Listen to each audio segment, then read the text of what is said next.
You know, Lum Lum, in reality, you should be the one doing the introductionary sequence here. I thought about that Oh after my I pressed the fucking God. button. Are you fucking... Oh my God. Okay. Hello, everybody.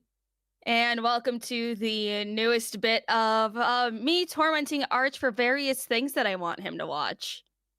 And since, Arch is trying to find a way to monetize this, he figured that I should take the reins. As he could see via the new thumbnail that he had commissioned from Dax. Thank you, Dax. But today we are going to be watching a video that I threw at him after it was thrown at me. Called The Tragedy of Arch and Gamsa the Wise. Don't know who the hell Gamza is, but I guess we will learn today by Nellop. Nellop, I am fairly, I forgot the word. I know of him. I've had my opinions of him. Difficult, Lum Lum. What was the word you were looking for? Shut up. Trick or treat. I don't know. Anyways. I still have my opinions of Nellop. But, yeah, that's about it. Worst intro ever? Well, I wasn't given time to figure out one. Arch is like, Lum, you need to do this. I'm like, so shut up. I'll get it figured out later. Leave me the fuck alone. Anyways. Not sure if this introduction entirely congeals with reality, but close enough for government work. I am going to choke you the fuck out. I swear to God, Arch. Stop being a woman. Shut up.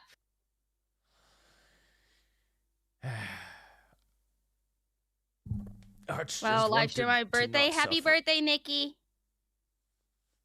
Happy birthday. I just wanted to not suffer. That's all he wanted. Too bad. Fucking suffer. Very well. We start with Star Wars. Or it's a good sign.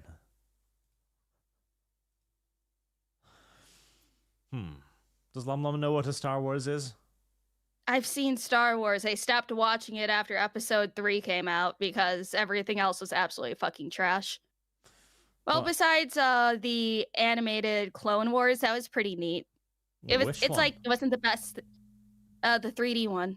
The 3D one. Oh. It had its funny moments. It's like I was a kid. Like, was I a kid or was I a teen when it came out? And it was an enjoyable watch. It was just pure fun. Anyways. Play the video, Archly. Hold on. I had a thought. What? How dare you have thoughts? What is it this time? I remembered this one now. The prime selling point of the Clone Wars CGI. God damn it. Help me. You know, I actually kind of liked Ahsoka. She was, for a teenage self-insert character, which is all she was intended to be, somebody for the children to look at and be like, that could be me. She actually had a fairly competent moral arc that ended with the basic destruction of the clones, being betrayed, having to kill her friends, then freaking the fuck out, trying to figure out what the hell was happening in the galaxy. I quite liked her conclusion of her story arc. Then they made her live action and shit, so that was unfortunate. But anyways, yes, exotic jailbait. Moving on. Have you ever heard the tale? That was loud. Stop that. Oh, it was loud. Cease immediately. Okay. Right, lower. About Arch Warhammer the Still a bit loud. Horse. Wait, horse? I'm confused. Horse. Have you ever heard the tale? Okay, now a little bit soft. This is gonna take a while. There you go. Oh my fucking God. Oh, and also, chat points out the 2D Clone Wars was way better. The 2D Clone Wars was fucking amazing. About Arch Warhammer the horse. Horse? He says horse. That's not horse. You're a horse. Yeah, that is horse. I don't understand the Arch horse hammer. reference, but I think probably because of your new brony face in life, Arch. also, have I complained about the fucking whole 3D cinema thing that they did in Star Wars? Because it's a bubble of water in space, which looks cool and shit. And I'm sure George Lucas was like, my god, bubble of water in space. But this would be an objectively inferior viewing experience. You'd see nothing through the fucking refractions of the water surface. This is dumb. Arch, we can complain about this another day. The stories the Wokies won't tell you. It's a 40k legend. I kind of want subtitles. Arch Warhammer was a 40k YouTuber of the Siege of Wreck series. So powerful and so wise, he could use his R's to influence his accent to create a rolling tongue. This too, people accuse me of faking this. This is literally just how I speak. I am not skilled enough in my vocabulary of other nations. I can barely pronounce most words in English these days. I learned it from television. The television lum-lum taught me better than my teachers did. In fact, I was in special ed in English in school. It's true, I'm not even kidding. I corrected my teacher on the correct meaning of shirt and skirt, which she had backwards, and after that, I was put in special ed. Was it because of some tonal inflections that they're like, that's a little too retarded for class? Go, Arch, to special ed. No, I corrected my teacher. My teacher didn't like me. I see. He had such knowledge of the 40k universe, he could even call against GW itself. He could actually say as it is against GW without consequences? Well, I'm not entirely without consequences. A 40k YouTuber is a path to many abilities. Some might consider to be a hater. What happened to him? Can I speed this up just a little bit? Just a little bit. Oh no, believe me, he will talk so much fucking faster. You'll be like, oh, we gotta go back. Okay. It's too fast. I can't understand him. Just trust me, Arch. He became so powerful. The only thing he was afraid was losing his name, which eventually, of course, he did. Unfortunately, he caught against GW on everything during 2020. Then GW sued him to remove the name Warhammer. Now, to be fair, they didn't sue me. They sent a copyright claim, and then basically in the same letter, they went like, okay, we'll have to start striking people if you don't cease and persist, because of the word they had written it in. It's like, okay. You mean dismissed? Do I do this? I was like, okay, well, I don't really care about the Warhammer part. People just call me Arch anyways. I still regret that a little bit, because it would have been funny. I could have brought about the literal YouTube apocalypse on that by going like, listen, this guy has Warhammer in his title, this YouTube video has Warhammer in the title, this guy has it in his name. You're either going to have to sue all of these people, GW, or I'm going to take away your fucking franchise by saying that you don't defend your fucking copyright. I do regret that a little bit. But it was before I noticed the power of crowdfunding, so I would have to pay for it myself, and Arch isn't that self-sacrificing.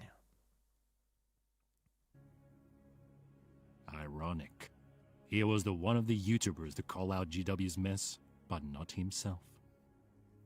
Is it possible to learn this power?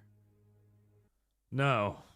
Genuinely, it takes fucking decades of active retardation to try and do content for Games Workshop. It's not a wise move. Not from a Wookiee. I recall some events that happened. Okay, he did speed up quite a lot. Told you. Also, Juho, that is a unfortunate name on YouTube these days. Niemin, stop flashing at me screen. Just going to drop this before anything begins. I heard you, Arch, disparage our glorious finish weather earlier. It doesn't reach -40 that often. And a Streamlabs from yesterday, Lum. I don't know how you missed this. I can't see. I don't have your login information, Arch. Never mind. It's just one I didn't remember to click away. You're off the hook. Good. Tana, hey Lum, did you get a chance to hear the revenge song Boog and I made for you? I sent a link in your DMs. I did not get to listen to it yet because I woke up about a half hour before this stream started. Lazy fucking wench. Shut the fuck up, Arch. Bennyson, Lum, have you watched the original trilogy? I have. Oh, good. Sandu, Marsh, quit whining and submit to Tommy Lummy. You know, I will say, we should... Where did it go? We should commission more Dummy Lummy art, because I like how he draws the hips and the core. Like, she has the vagina bone there. Like, the tummy region. I don't know if this is anatomically correct for any human being, but it's still nice. And I don't know how she fits through doorways with those hips, but that's neither here nor there. Anyways, proceeding. Years ago. Some of them are a little bit foggy than others. So I might as well revisit some of them just to get a better, clear memory and all that. If only Gamza didn't fucking unlisted 40% of his content, it would be nice to make a documentation of him. But at some point, no. I'm fucking with you. I'll probably ask Gamza in person and he will give me videos that he wants me to see. So, you know what? I see it as fair game. Nothing sussy, nothing weird, nothing 1984 related, none of that. But also, Dawn of War 1 was a very good game that I kind of miss now. The opening I recall well is what happened, which eventually led to the Warhammer is for Everyone poster. And it is a name called Arch Warhammer. Oh, I'm getting credit for the Warhammer for Everyone. Actually, you know, I'll take that. I will take that. I actually think that was more the, guy who showed up to the Spanish tournament with a Phalangist t-shirt, but I'll take the credit for it. Summarize it. So, hold on. Yeah. Elaborate. The Warhammer for Everyone post. Is that just basically what every single game company was like, hey, yeah, no, this is for everybody, no matter what their identity, race, religion, blah, blah, blah, blah, blah. The thing that every company has been doing for the past, 5 years, 6 years plus. Yeah. Games Workshop put out one of those as well. It was after, I'm pretty sure this was after the Spanish painter. A dude showed up to a Warhammer tournament, an unofficial Warhammer tournament, wearing a Phalangist? I think they call them, what's a Phalangist? A Spanish fascist t-shirt. And he registered himself for the tournament with the moniker, the Austrian Painter. He was taking the piss. Okay, that's fucking funny. It is, and it was effective too, because several of his opponents actually quit. They forfeited the match instead of playing him. So he got pretty far as well, but this caused quite the shit show in Games Workshop. It's like, you have fascists playing your video game! Pointing to this one troll who's just sitting there giggling his fucking ass off. God, somebody needs to find out who that man is so I can just get him on the show. It's like, so, was this just the biggest troll ever? It's like, yes. Oh, good job, I guess. I'm sure somebody will find him, and then since you don't check DMs, they're gonna be like, Lum, I found the dude. Go tell Arch. So I fully argue, by the way, that this should be a part of the official rules. This should just be part of the shit-talking rules, right? If you can get your opponent to forfeit by any means whatsoever, that's a legitimate win. If you show up to the table with just your armpits filled with moldy old cheese or whatever to drive them away, fair fucking game. If you show up there dressed in full 1930s mid-century Germany regalia and they walk away, good job. We should take this to its logical conclusion until we just have Germans and communists in full regalia stinking of barrels of rotted fish fighting against one another. I see. Murky product. See, this is a Sunday, so we can actually keep up with the Super Chats. I should try and do this. To be fair, 2D Clone Wars was made by the guy who made Samurai Jack, and Primal 3D was never going to live up to that. Yep, it was. It was amazingly goddamn good. And to be fair to the CGI version as well, since it was made by Lucas initially, making his people, read World War II books and stuff, a lot of the action and warfare is surprisingly fun and good. It's got the Star Wars thing of everybody just randomly firing lasers at each other so that you can have a backdrop of just zimming laser bolts flying back and forth, but details. Hannibal Spain. What? They didn't play him to fight fascism? Weak. I agree. Anyways. He's a guy that enjoyed Warhammer, some questionable jokes, which in my earlier time I didn't know much about him, so I thought he was a bit serious or he really believed that shit. But of Not then. Now? Well. Of course, in hindsight, he was just fucking joking, and personally, those jokes are a little bit cringy, but if that's him, then I don't mind. Another thing he was remembered for is for his fucking rolling tongue and his Siege of Rack series. Greetings, YouTubers, and today, fuck, I might as well put his sound effect when he rolls his tongue and put it on a fucking motorbike while going through the village. Fuck me. When GW went to take a different route for 40k, Arch Warhammer calls out about their woke bullshit, of which, of course, GW didn't care, and especially 40k fans didn't care as well. Well, didn't they, though? Didn't they, though? I mean, Warhammer Plus is still not doing particularly well. 118,000 views, 122,000 views. I'd say some people quite cared. So for this, hold on. For the shit on Warhammer Plus, shut the fuck up. Anyways, how much is actually on Warhammer Plus that really justifies them publishing this content already? It's like, from what I've heard, granted, I don't know what the hell is on their platform. It seems like something they should have had a little more cooking in the catalog before they released it.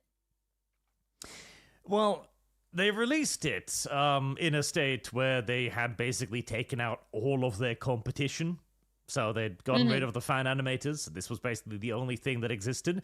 And people had been asking for animated Warhammer content for ages. We just didn't expect it to come at the cost of all other Warhammer content. It did pretty well for a while in terms of production delivery. They were releasing like one new moving PNGs animations like every, 2 weeks or something?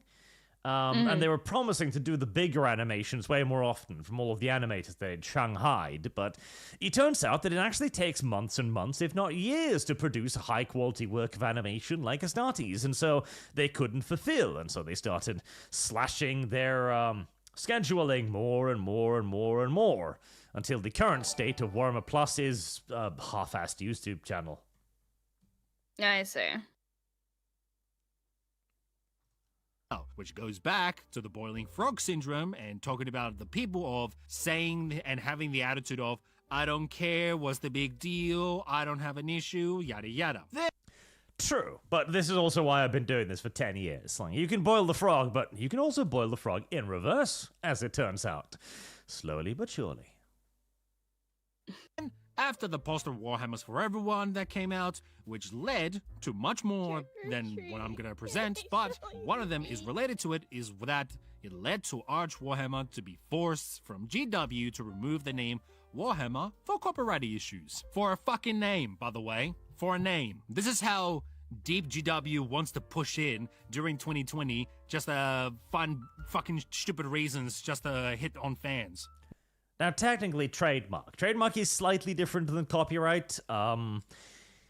It's, again, it's an interesting case, because I would have given myself about a 50-50 in arguing it in court. 50-50 at best, because it's EU copyrights would be even more complex. It's not even UK copyright trademark, I mean. The primary defense would basically be that they were enforcing their trademark incorrectly and biased, which I could probably have proven fairly easily.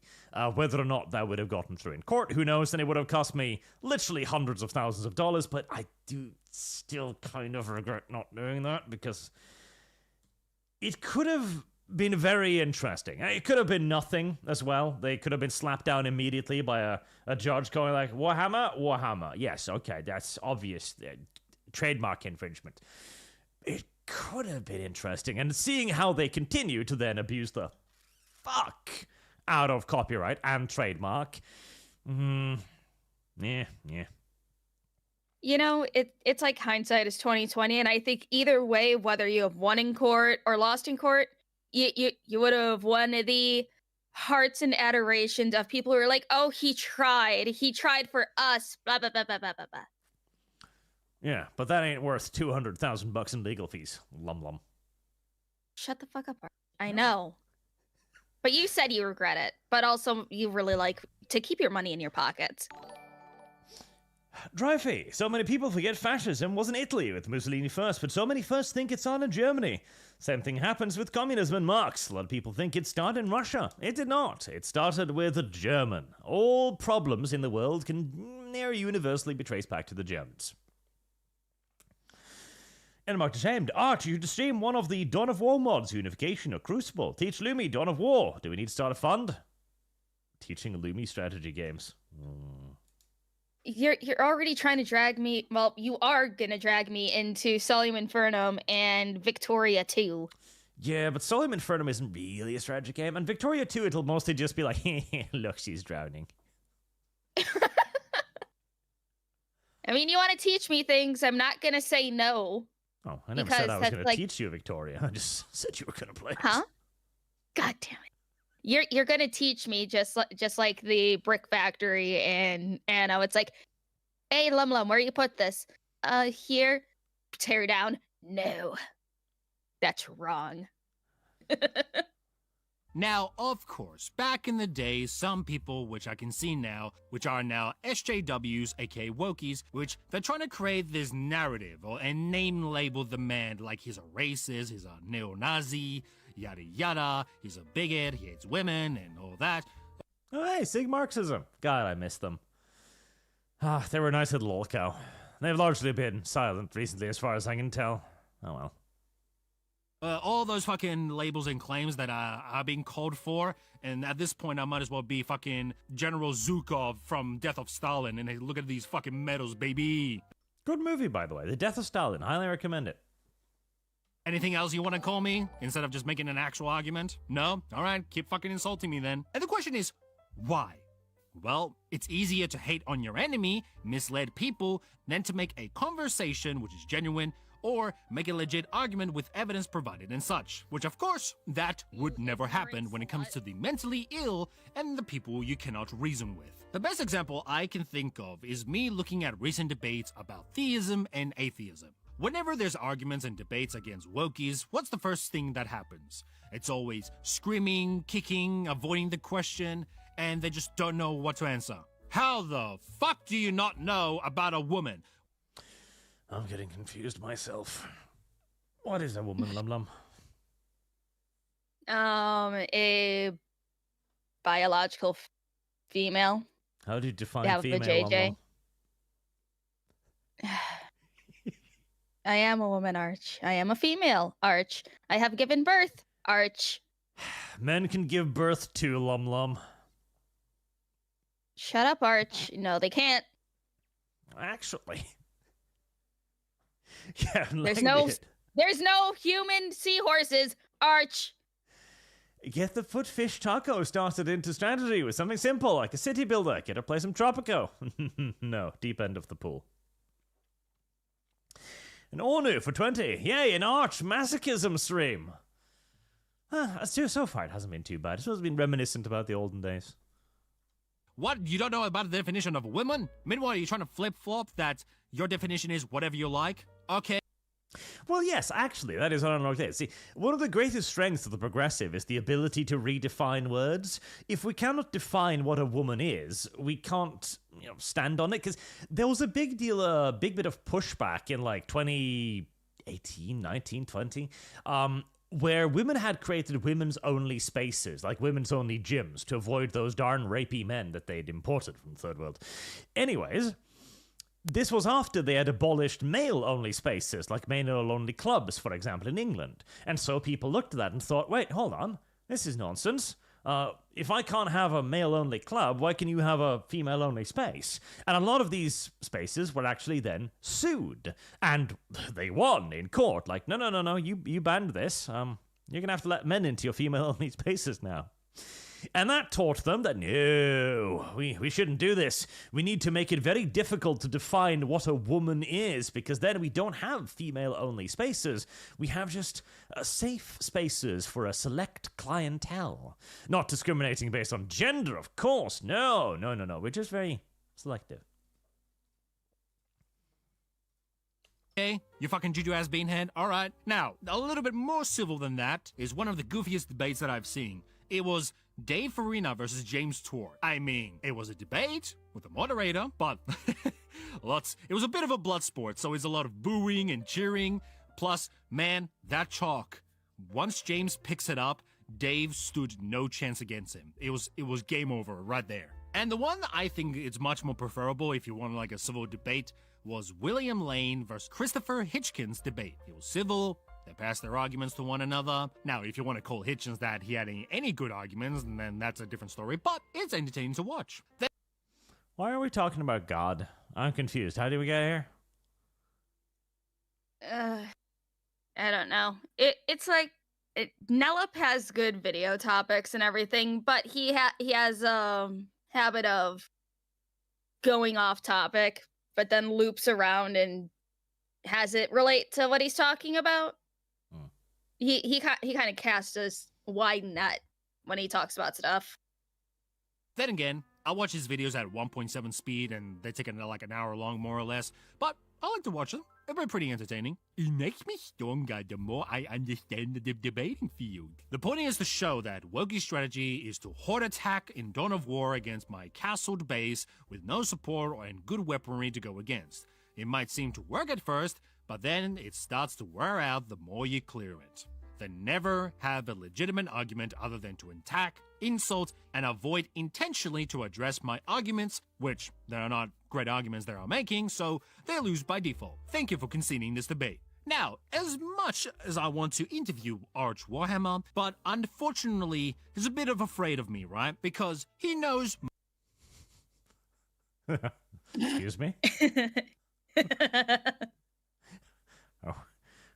See, I knew it was a good idea to wait to have you on with me. Are we sure about this? Might makes right. So thus, I have massive legs, I'm not into weird shit that Arch is, so it makes me even... The chat has made me into a little... Snoot game, my chat. Ponies, my chat. The literal pony mod, my chat's very first fund.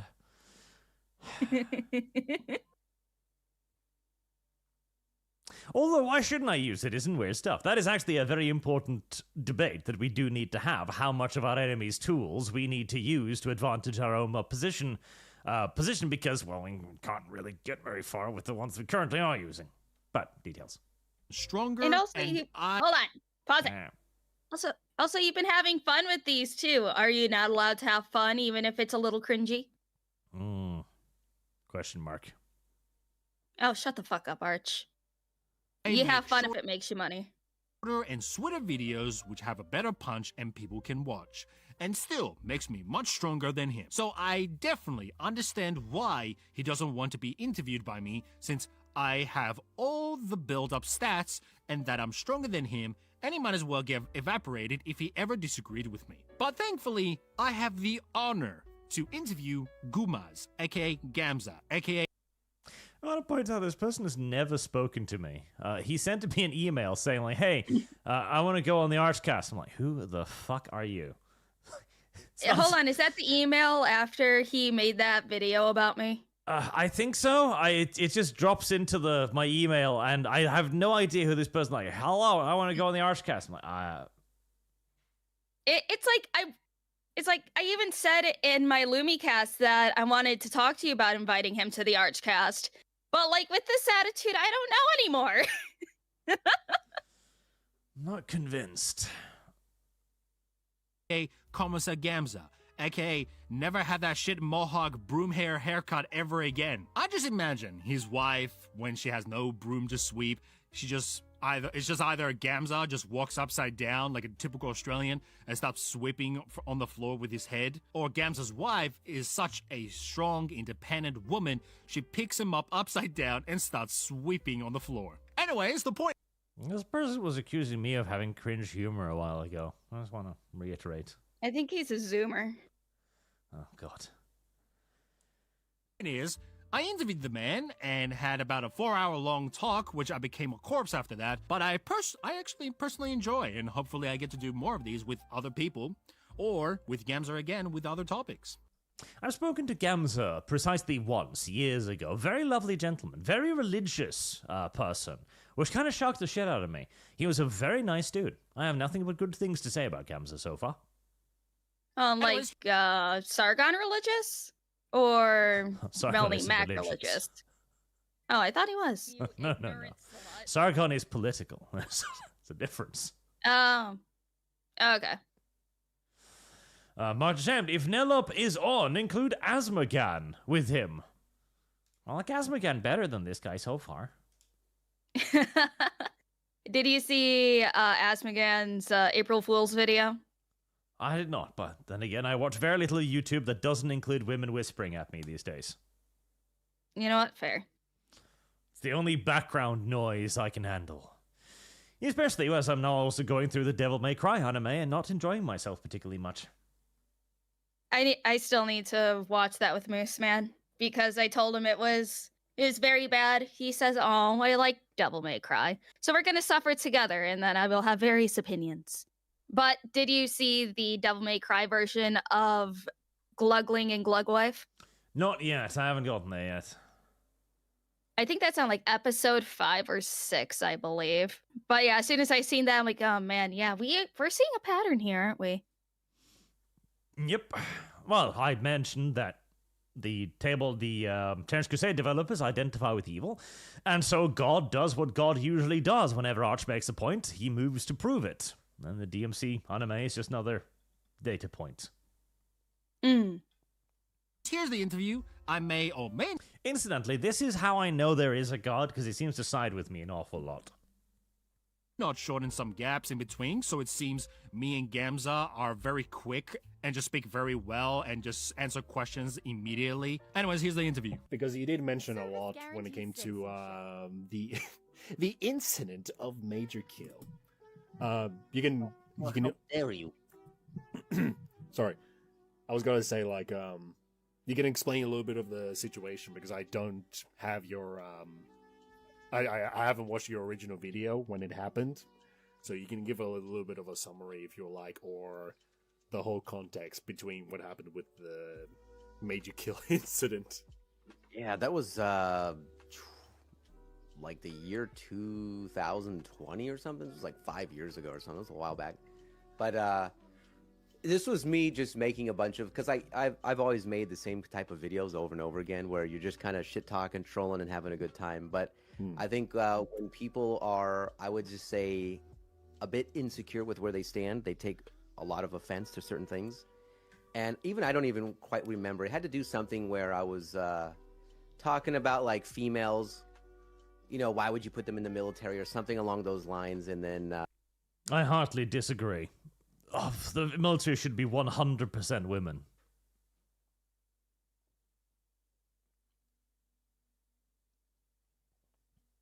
And nobody objects. Good. This is how it should be.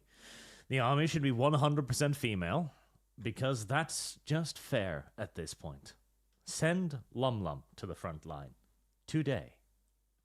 No, I am not going to the front line. Fuck you. I just want to stay home and cook. I don't want to fight. Too fucking bad. No, fuck you. It seemed like he didn't take too kindly to that one, which I don't really care. That's fine.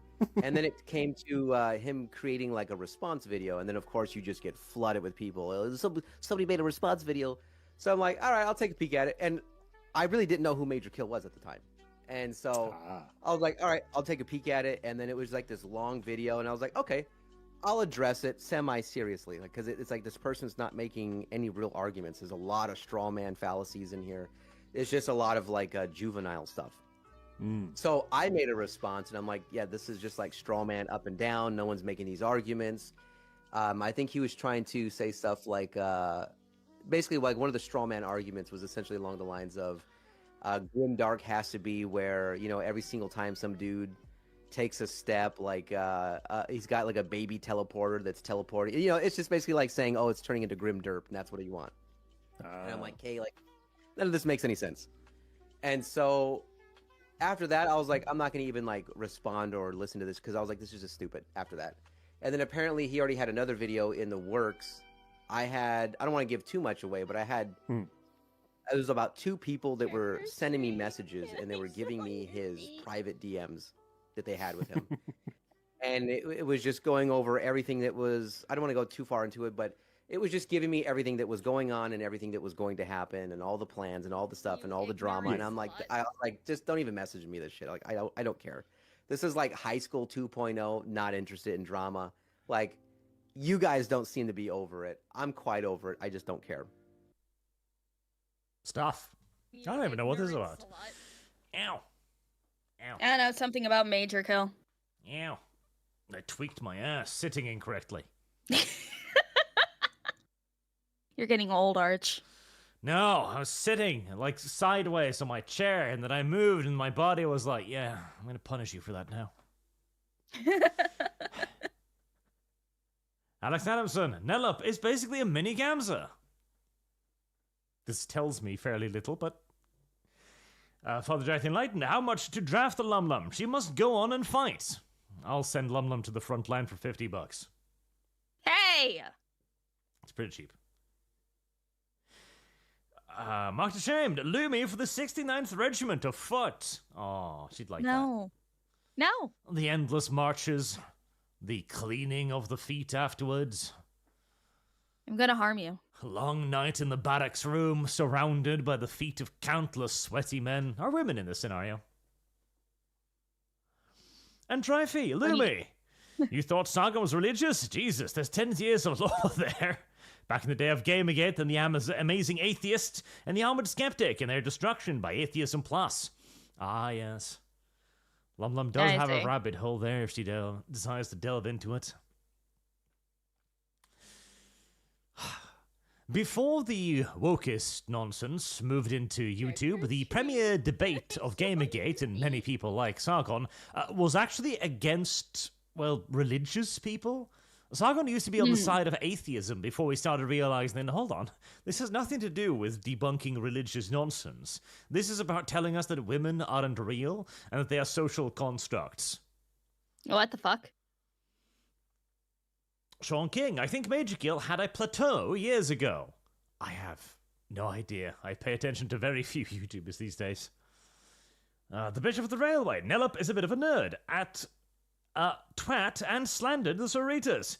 I partially agree with his opinion of female guards, but the USSR did use women soldiers. To a degree, there were women soldiers in some of the blocking battalions. We know that because, you know, even the Soviets understood that if you want somebody to kill their own side, ask a woman. And they had Soviet female snipers as well, which the Germans treated particularly poorly. They attempted to introduce female frontline soldiers during the Russian Civil War. Didn't work out very well.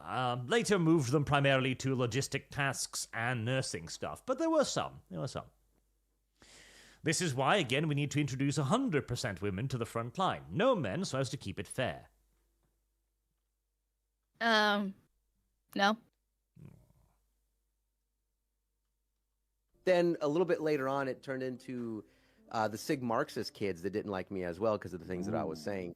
And as far as I understood, they teamed up with the Major Kill Crew kind of kids, and they were raiding my YouTube channel, and then they were raiding my Discord, and that's when they were posting like just disgusting shit. And so I just banned them all, and then that was it. And then from there on out, I immediately changed my channel to live streams because I already had that in order. So my goal was, I was already shit talking Warhammer and stuff, and I was like, you know what, I'm going to change it and go into live streaming because it just seems like it'd be more fun. And I already knew that I was going to lose a lot of subscribers from it because you're just changing your channel entirely. Like the content was completely different. So the second I did that, it was like everybody was like, so Major Kill like killed your channel, and I'm like, what are you even talking about? And then I don't want to go too far into it again. I'm receiving DMs again of him claiming victories and just saying stuff like I crushed Gamsa or whatever. I'm like, this is so juvenile and like childish. I was like, this is exactly why I made one response video, and like that was it. So it just became like hyper cringe. It was just everybody like, I've defeated you, and I'm like, if that's what you believe, go for it. Like I don't even give a shit. It doesn't mean anything to me. I fully intend to sabotage Lum Lum's channel at some point in the future, so I too can brag in her DMs. What? Huh? What do you mean? Yeah, you'll find out when my master plan completes. Huh? So what you're saying is that your master plan is that we're gonna switch channels. Okay, I'm fine with this. Nice, next anyone. Time to give Nintendo vigorous stick now for Switch 2. No, praise them. Praise them. I want the console market to kill itself. Damn. So I just kept going on doing the things that I was doing, and so that's when I changed over to live streaming the first time, and it was actually a lot of fun. I did 90 days of live streams every single day, didn't miss a single day. We did tons of Dawn of War. We did different video games. We just did all kinds of random shit. It was actually a lot of fun. But to be fair, and as I said before, I wasn't doing 40K content focus anymore. So a lot of people unsubscribed because I was doing a lot of like, could they survive and all that other stuff. And so that's when everybody, you know, you get flooded in and they're like, oh, ha, he killed your channel. And I'm like, you guys are so stupid. But I'm like, just have at it. You guys enjoy yourselves. I'm going to keep doing what I'm doing. And then eventually, after the live streams, I did that live stream challenge. Then I moved back into Could They Survive videos again. And then from there on out, the channel started to explode again. Because why? You're making the content that people wanted. So it's like that within itself already shows you that nobody's killing my channel except for me. I go back to Could They Survive? The numbers are going through the roof again. And then from there, because I was actually making a lot more like versus videos as well. Like I was doing Grey Knights in the Doom universe, all that kind of stuff. Yeah. And then from there, that's when I went into 3D printing. And then with 3D printing, there was another huge explosion with the channel. A lot of people were liking that.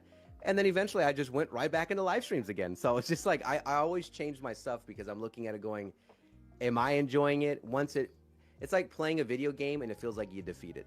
Once I'm done beating that video game, it's like, let's move on and go do something else. It's not really about how many subscribers I can get, how much money I can make. It's like, no, let's have some fun with this. Like I said before, the 3D printing was the most money I've ever made on YouTube. That's how I bought my house outright with cash. I paid it in full. No payments, none of that stuff.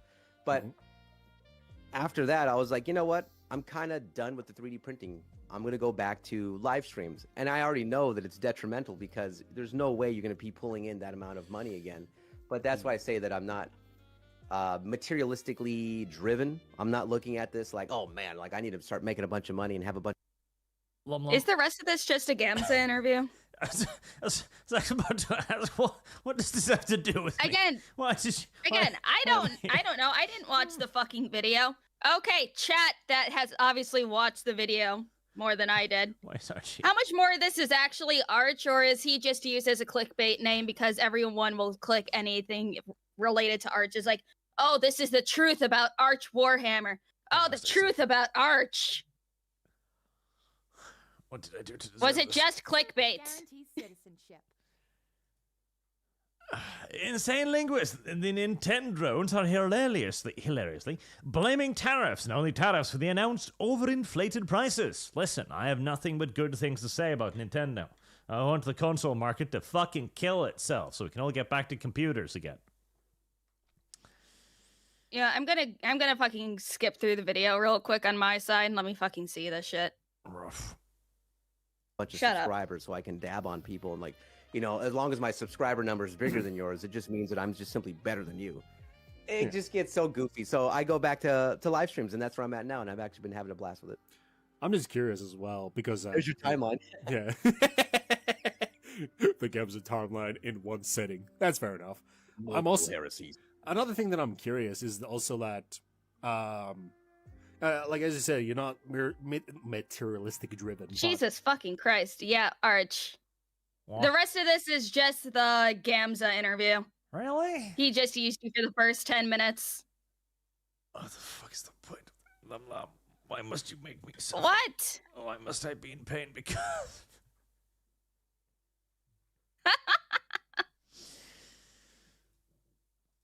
Man, you know, I'm not even you, but I even feel cheated out on this. I wanted to listen to see if he knew anything about Arch. Apparently, not much. I don't see why I am used as clickbait. Because people want to know the dirty little secrets that you have, I guess. Well, let's see. Let me just navigate to my hentai folder. No, don't show hentai on stream. Don't make my mistake. But you've already So, Lumlum, done so, you Lumlum. brought Arch into pain for nothing? I mean, hey, if we're not going to watch the rest of this video, I have him right here, live on stream. We can watch Space King. God damn, I need a thumbnail for that. Silly Lumlum. No, you don't. I do. I need a thumbnail for that. Why do you need a thumbnail for Space King? Drive hype and stuff. Chat has been wanting that for a while now, so chat will have to be, teased.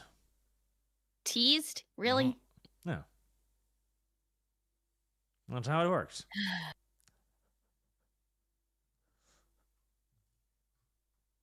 Listen, maybe they'll get back What? on topic at some point. Trick or treat. Fine. Let's just continue listening then if you really want to. Elsa Serrana, Arch has ascended to being clickbait. He has evolved. I don't know if that's what we frankly call an evolution. I feel like it might be a devolution.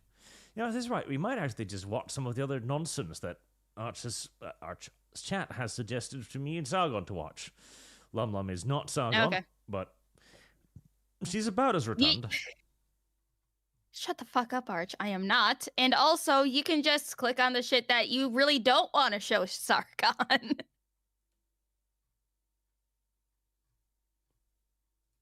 Dev video. Oh, we might. Okay, we might watch that. That looks like it could be funny. What do you mean dev video?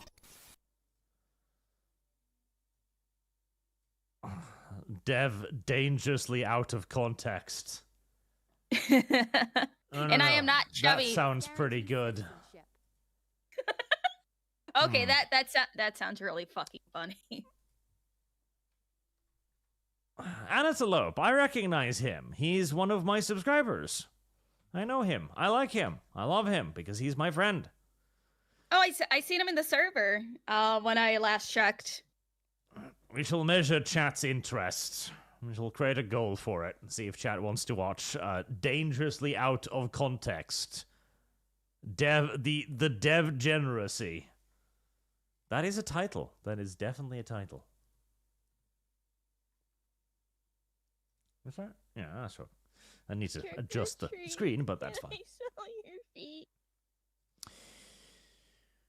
Plastic Wine King, a reason why Gamza fell off. The man's a clickbait tuber. The views were horrendous.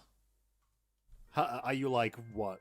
What's the Did word? you miss Mark when- Mark Ashamed's fucking super chat? No, I ignored him on purpose. Because it was Lumi's choice? Did he? Oh, no, I didn't see it yet. There you go. Mark Sham, let's see. My budget before tariff is $0. Okay, my budget after tariff is also $0. I don't see any difference. That's true. And what is Lumi's choice? More feed streams? More Lumi No. feed stream? Well, Pokemusi stream has already been funded, so just put it towards Witcher 3 DLC. Okay, so not the Lumi feed stream. That's unfortunate, but... When people work on something, they want to be financially secured. Are you onto that level, or are you just whatever? Yeah, I would say for the most part, I'm secured. Okay. Like, bills are paid, food's in my stomach, the weight's going up at an alarming rate. Story of Lumlum's life. No, but everything's pretty good. So, and that's why I say is like I'm able to live. I'm good to go for the most part. But I kind of see it as I want to stay busy. I don't like this idea of kind of because I find that people back themselves into a corner and they keep making the same videos over and over and over again. Like I say, look at the 40K YouTubers. Mhm. How many times are we going to get videos of like, what is a space marine and how is a space marine made? And just talking about the Horus heresy. It's like those, it feels like each creator has done those videos like a dozen times already. And I see that as, of course, because you start to run out of material, you've backed yourself up into a corner, and this is all you can do. I'm not fueled by, I need a high subscription number and an X amount of money, so to speak, to make What are you myself watching, feel good. Arch? I don't give a shit. I'm just doing what I want to do. Nothing. And so that's why I go, as long as I can eat, Uh-huh. bills are Okay. paid, I'm just going to keep doing whatever I want to do. Arch. So if I want to keep Nothing. changing my channel and kind of moving things back and forth, anybody that's Hey, followed me, hi. I started off doing Warhammer 40k. Are you clicking through the dev video? Then again, I think trails that hacks, and I was This just is the like, "What entire is this thing. shit?" And Fuck I remember this they were shit. just Fuck this shit. Heresy's the question. Oh, Why fair are the enough. ants Yeah, so nah, that was boring. It's Silly. like okay, it maybe don't use Arch as a clickbait title if you're only going to talk about him for maybe a fifth of your video? Question mark? Lum Lum needs to check these things. No, I refuse. Skiki, there's a video version of that Ahsoka thingy on YouTube. Roll the R's, you fellow snow monkey. Hi, dummy mum lum lum. Terrible. Hi. Spiky, hey Arch will be busy tonight, so we'll probably watch this back later. Hopefully Lumi gives a lot of feet pats on top of your biggest compliments you can give. Also have you introduced her to buy sour toe whiskey. What the fuck? You didn't even talk about Archie. Just proclaim victory and badmouth him like a spurg. It's like, granted, I'm not speaking for Arch, but I don't understand why people are just like, I claim myself superior to this person, so they have lost because they won't let me interview them. It's like, have you asked? Well, you could have asked. I probably would have said yes. I usually say yes. Arch will say yes to just about anybody. Because he's a little whore like that. But we love him for it. Lum Lum. Yes, Arch. Trick or treat. Can I smell your feet? Lum Lum has no survival instinct, I swear to God.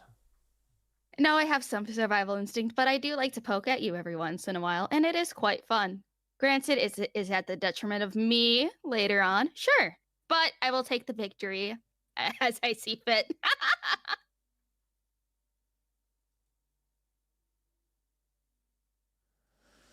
Google, what is wrong with you?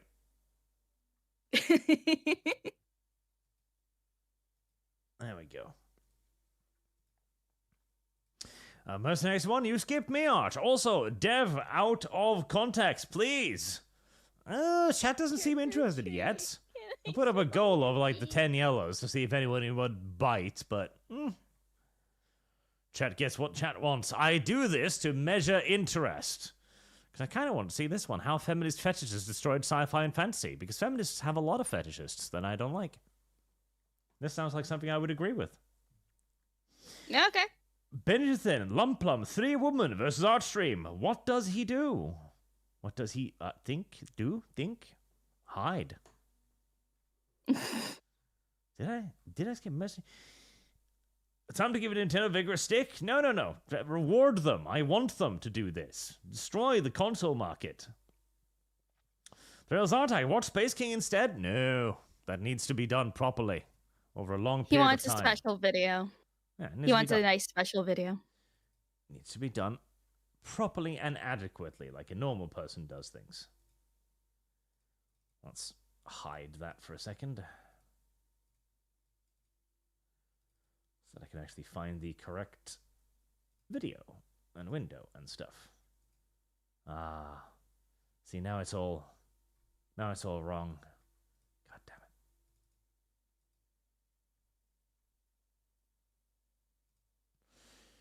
I would blame Lum Lum, but I can't find a decent way to blame her for this.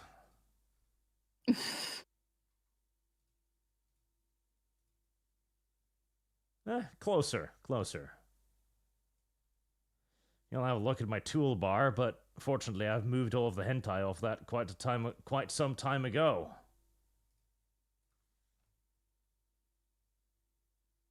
There. Brilliant. But does Lum Lum see anything? Just see your 2 tabs Good. and your bookmarks.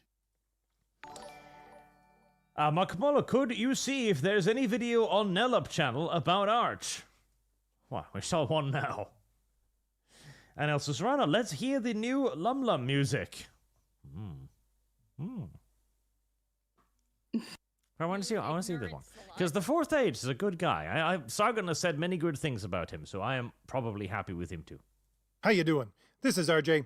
So today I have a topic which, quite honestly, I really don't want to cover, but I think I need to cover because you're going to see more and more of it and people need to understand where this comes from. And the topic is the increasingly disturbing feminist-based fetishization that you're going to see within books, stories, movies, games, all of your entertainment. Now, I'm sure more than one person is saying to themselves, RJ, we already see this. We already know it's out there. We already know it's coming. But I'm focusing on something very specific, an Coming. expansion of the entire thing in a very certain direction. And what is that direction? That direction is, well, let's just say female intimacy with monsters within Ah, good. I have prepared for this topic. Mal has taught me about how much she'd like to fuck animals and various creatures that live in her walls. I understand this now. Huh? Oh, yeah. Mal has held sermons about the explanating why women would like to screw monsters. I am well prepared for this. This is a topic that I can expand upon now. Oh, I see. Mm-hmm. You ignorant slut. Yeah. comics. You've already seen hints of this several years ago. One that I covered, which was the Wonder Twins, when they had a miniseries coming out. The recent Baldur's Gate game had this within it as part of its storyline. I also covered probably about 6 months ago one of the new D&D manuals that covers several pages of this exact subject. But the big story in the last couple of weeks is the promotion of entire sections of these books specifically within your local bookstores. So we were bringing up Conan here, and I remember... God, what was... There was an issue of the... Yes, there we go. Fire is the answer. There we go. So there was an issue of Conan a while ago. This was in one of the relatively recent runs. Was it Dark Horse? I think it might have been Dark Horse.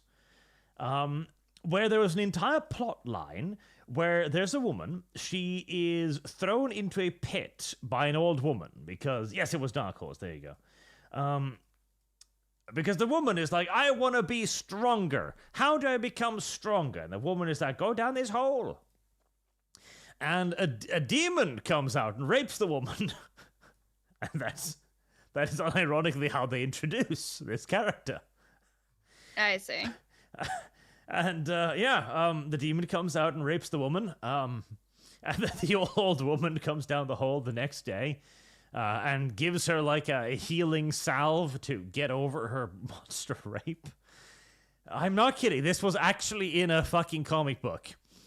And it's like, no, you better rest up. Tomorrow there'll be 2 of them. And tomorrow night there were indeed 2 of them. And so the woman is raped again. By 2 monsters this time. And this just kind of continues. Until eventually, she manages to kill one of her monster rapists, and then she gets a weapon as a reward for killing one of them, and over the course of, like, months, if not years, of being violently gang-fucked by tentacle beasts, eventually she kills all of them, and the old woman is like, good job, you're a warrior now.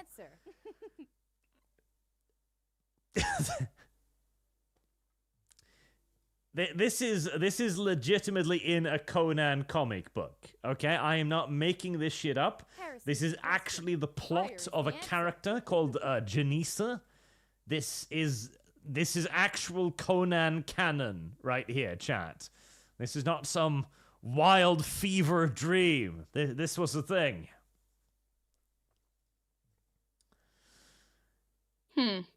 Interesting.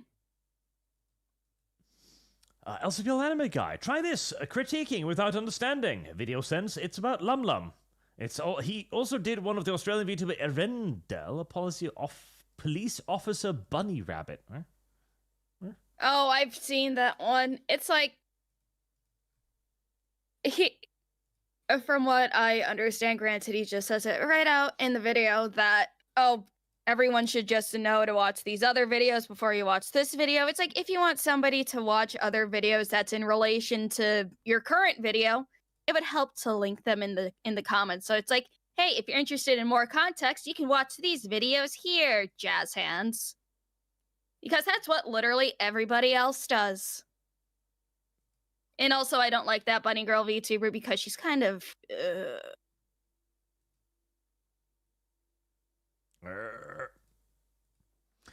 She's frankly very annoying. Super far left. Very annoying. Ugh. Literally everyone she doesn't like is Hitler type of thing. Sounds pretty standard these days, yes. Yeah.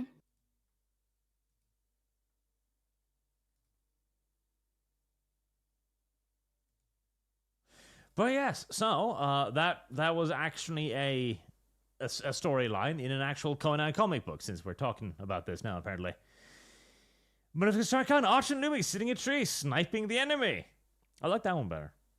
Start this a bit late from yesterday's live stream with the 351mm handgun. I'd like to introduce you to the basilisk, a mortar made in the 30th century. It was used during the siege of Constantinople. I know about that one. It was fun. The best part is, they could have had it in Constantinople, but the king of Constantinople didn't have the money to pay for it, and so the bombarder was used by the Turks to blow up the walls. Ballcraft simply offers $10 as a tribute. Thank you. Well, Turkify, context, where we're going. We don't need context. It is context. Again, she's even got a wiki page and everything. All of this is an actual thing. And she was killed almost immediately and never showed up again. So this was literally just the author being like, I really want to watch this woman get fucked by animals. It's like, okie dokie. Very well then. So all of the other examples that I've given you were in niche storytelling venues. But now you have big name bookstores, quite literally, making sections for this type of book. And I want to... Oh, the female monster sex section? I haven't seen that yet. Man, you almost sound interested. Although, did I send you this, Lum? You send me a lot of things, so you're gonna have to clarify a bit more, Arch. I found this fascinating little manga. Ah, there we go. Right. Yeah, this one. This one is the journey of a genius girl who became immortal to grant her dream of being bred to different species of creatures in order to fulfill her curiosity. Oh yeah, you sent me this a couple weeks ago. Yeah, it's an entire manga about getting tentacle raped. It's quite the thing. I read like the 3 last chapters, and it's exactly what it says on the packaging. Yeah. It's a thriving market. Yeah, you sent me that one after I sent you the Isekai Cat one.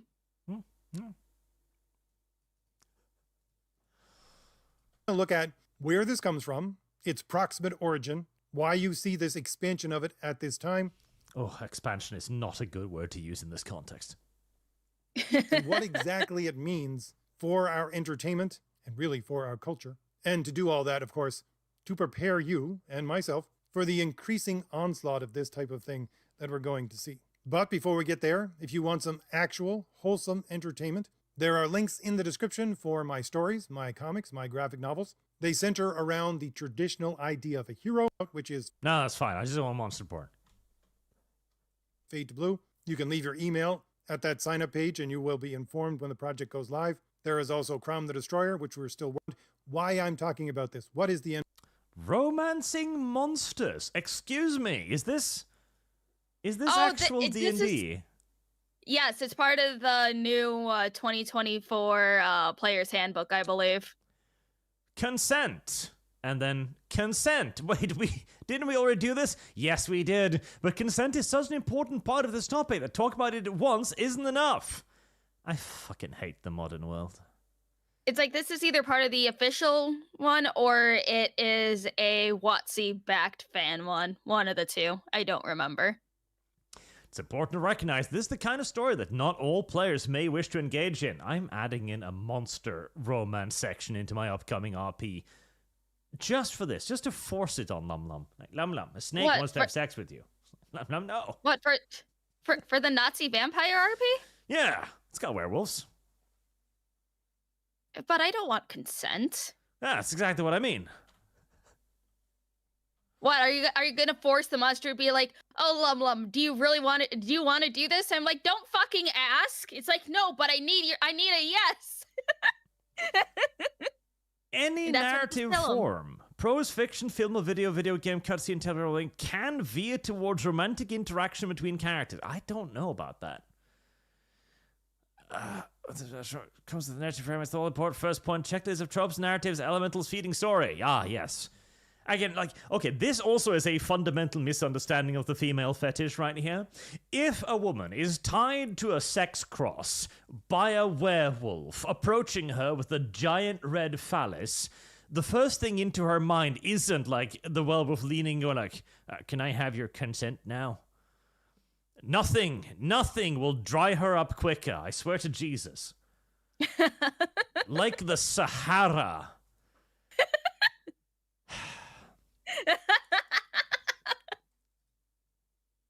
Oh, silly. Endpoint. The endpoint and the answer to all of this is that feminism, which makes up the taproot of progressivism, needs to expand its control in the present moment in a very specific way. And that's what progressivism is all about. It's all about power. It's all reducible to power. And control is a part of that power. And they're trying to exercise this power, again, in a specific way in order to progress their political ideology as it has gotten to the point where they need to shift gears right now. So Societal influence. This is correct. we're going to go through that and the origin of that to begin with, especially as concerns books and entertainment. So why did I start thinking about this? Well, I watched a Clownfish TV video, and I don't watch Clownfish very much because they tend to ramble on and on and on, and that's really something coming from me. So you got the guy and his wife talking about this exact story about these kinds of... But let's get to the monster porn. I already know about feminism using power. This is literally my bread and butter. I want to get to the snake having sex with the goblin. You know, since we're talking about monster fucking and shit. Oh, fuck. It's got ads. Why? But since you're talking about monster fucking and shit, should I DM V to see if you would want to join? No. Do you agree this previous ad is relevant to you? No. Agree, if they do agree to take you on as a client, then they will try to take your book and sell it to various publishers. Then once the publishers actually agree to that, then they're going to see whether or not there's a market for it and try to publish your story. So it is a system of gatekeeping, to say the least. And if it was based within universities are of that ilk, and by the way, I should point out this for later as well, what kind of women are you going to get in these positions? Well, you get the kind of women who can go to university and spend massive amounts of money on a useless degree. What kind of women do you think those are? Well, comic book, scratchy sketches within the pages and go, oh, that's something I want to buy. No. They had to present it in a way where it was a flashy you don't like listening magazine. to people talk unless it's you, do you? I was kind of hoping he'd get to the point about feminist fetishes destroying sci-fi fantasy, but he's talking about, publishing and the control of feminists in this space, and I know all of this. It's called build-up, Arch. That's just after video, but I know the build-up already. And hey, I'm guilty of this too, occasionally providing a bit too much context, but this is 15 minutes of build-up in a 27-minute video. I'm confused. Oh my god, Arch. Style page art book, which had rules. Fact of the matter is, why not just increase the playback speed, Arch? Of the people that they want to attract. The majority of the people that they want to attract are the women who walk into bookstores looking for primarily romance novels. And of course, because of the structure of the gatekeeping. There we go. We've arrived at the point. Okay, and also, pause it. Shut it up. Okay, so the reason why women take up the majority of the fantasy books in, for example, Walmart book sections, because, not many dudes want to go buy their books from Walmart. They're mostly fantasy and a little more spicy and all that, is because women like to read those types of things more. Men like to watch and listen. Women like to read, imagine, fantasize. Look, so Lum, I had discovered something else that I was reminded of by your point. What the fuck? Trailer park elves? Yeah. I noticed this today. This has recently come to my attention. There's an entire genre of sort of kind of science fiction fantasy about elves that need their plumbing fixing. And you fix their plumbing. What the fuck? Yes.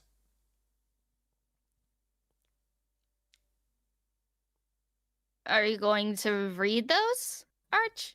I wasn't planning on For it. science? I found it funny. You know, we need to make this a donation goal, and then you have to make a very in-depth video going over every book. Or is this a game? A lonely clan of beautiful women clad in tube tops, overall shorts, and tacky Asian print house dressers yearn for a man who can unstop their sewer lines and get their internet working again. That is one fuck of a pitch, to be fair. Trailer Park Elves is a hilarious life-of-life fusion of fantasy, household maintenance, and low-stakes adventure. If you liked Isekai Emperor, you'll find more of the same goodness in this spiritual successor. Isekai Emperor? Oh. Huh.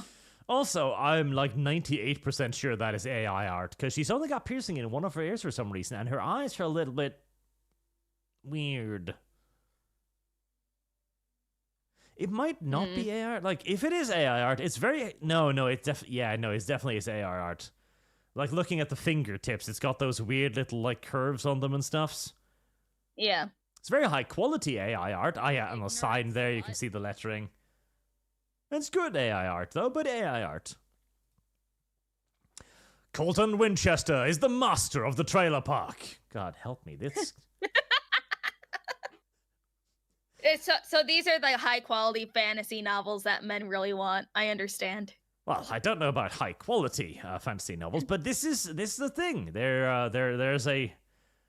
I presume this is basically isekai harem fantasy, but in America, I guess?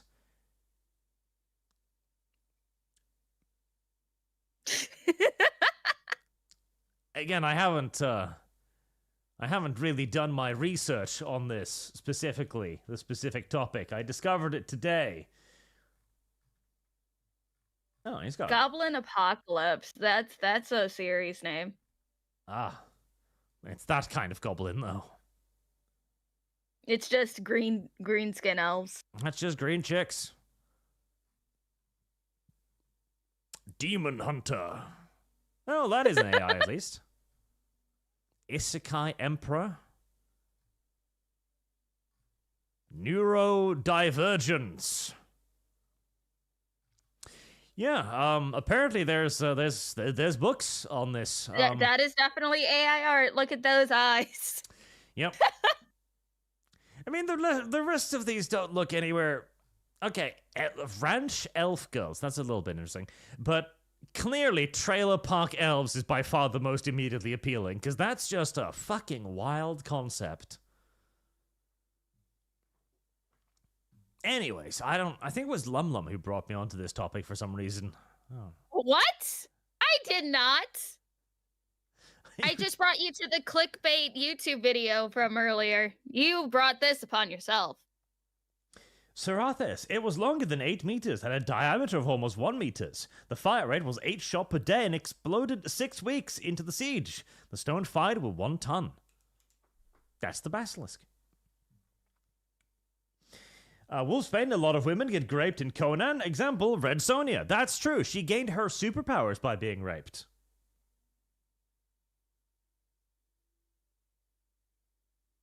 I think I have some Red Sonja comics that my cousin gave me.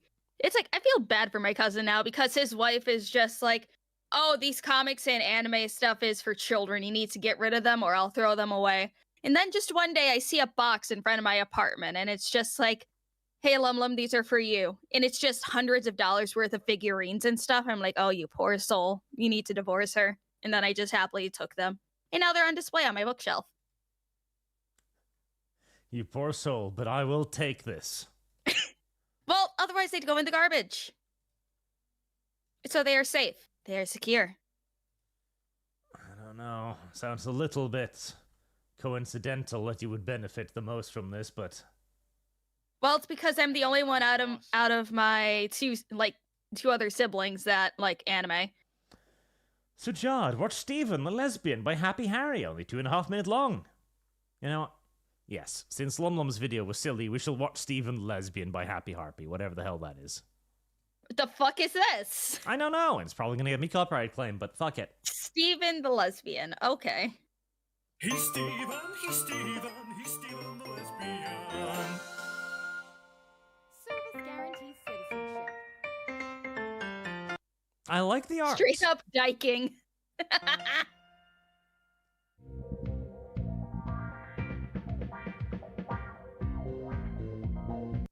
Natural or artificial embankment which regulate water levels. Ah.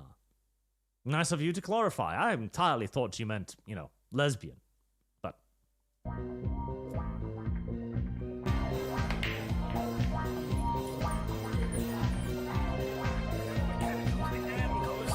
Ah, trailer lesbians. It's the official term we have for them here. The ones that are very large and then usually abuse smaller women. Yeah, that's about right.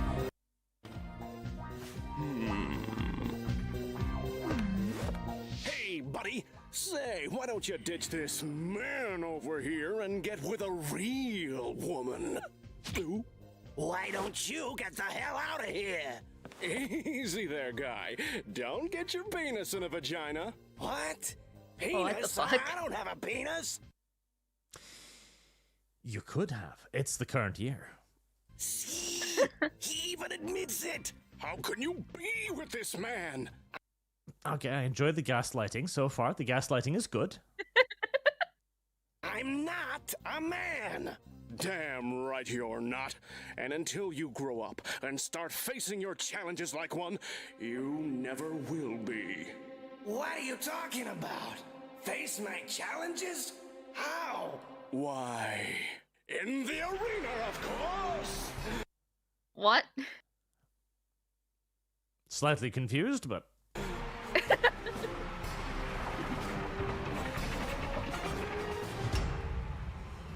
To survive, you must defeat the beast, but only if you can defeat the beast within.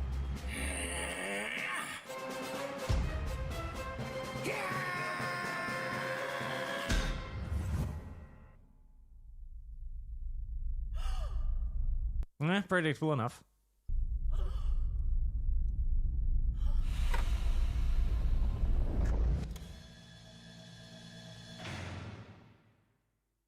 Lesbian brothers, the tyrant is dead.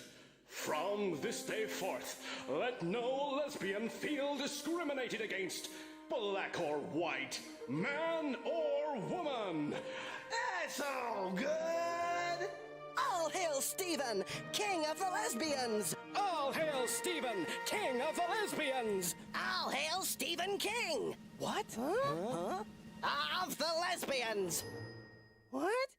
For my first decree, I shall bang each and every one of you, except the ones that look like dudes, cause that's totally gay. Mrs. Stephen, when I grow up, I want to be a lesbian just like you! Thanks, Billy. What?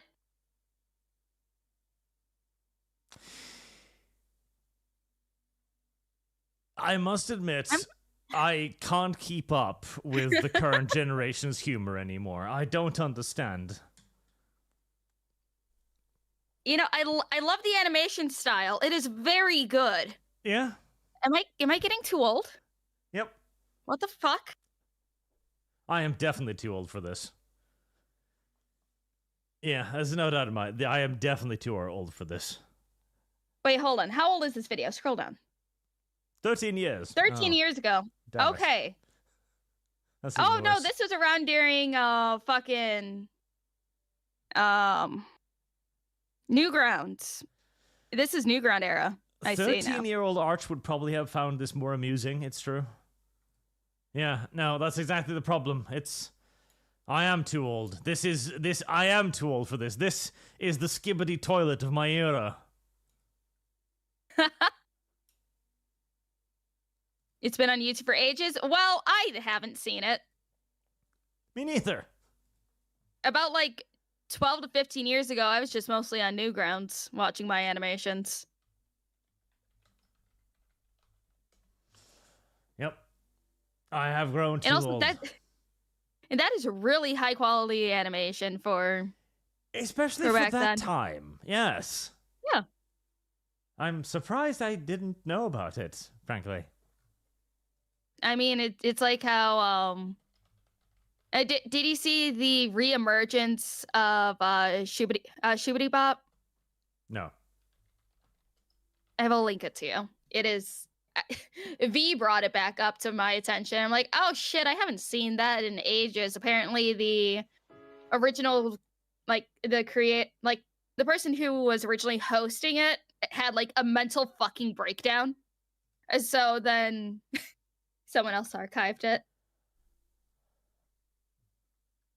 See, let me bring an example of the sort of humor I sort of kind of remember from South Park, and which also proved that South Park is prophetic. And this will definitely give me copyright claim, but fuck it. Here you go, Arch. So long as it's not a strike, Arch will be. Okay, I kind of hate this one. I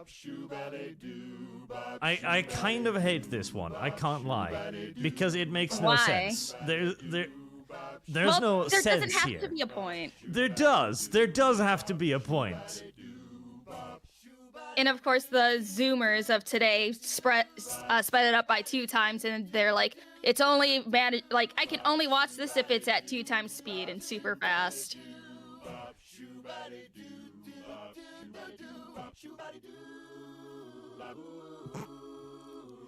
I don't understand.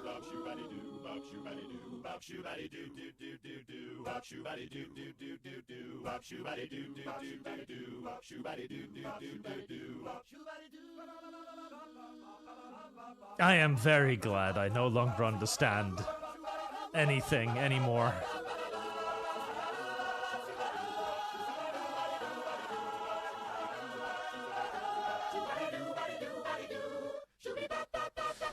Although, unfortunately, I must also admit that it is actually better at 2x speed. It is actually better at 2x speed.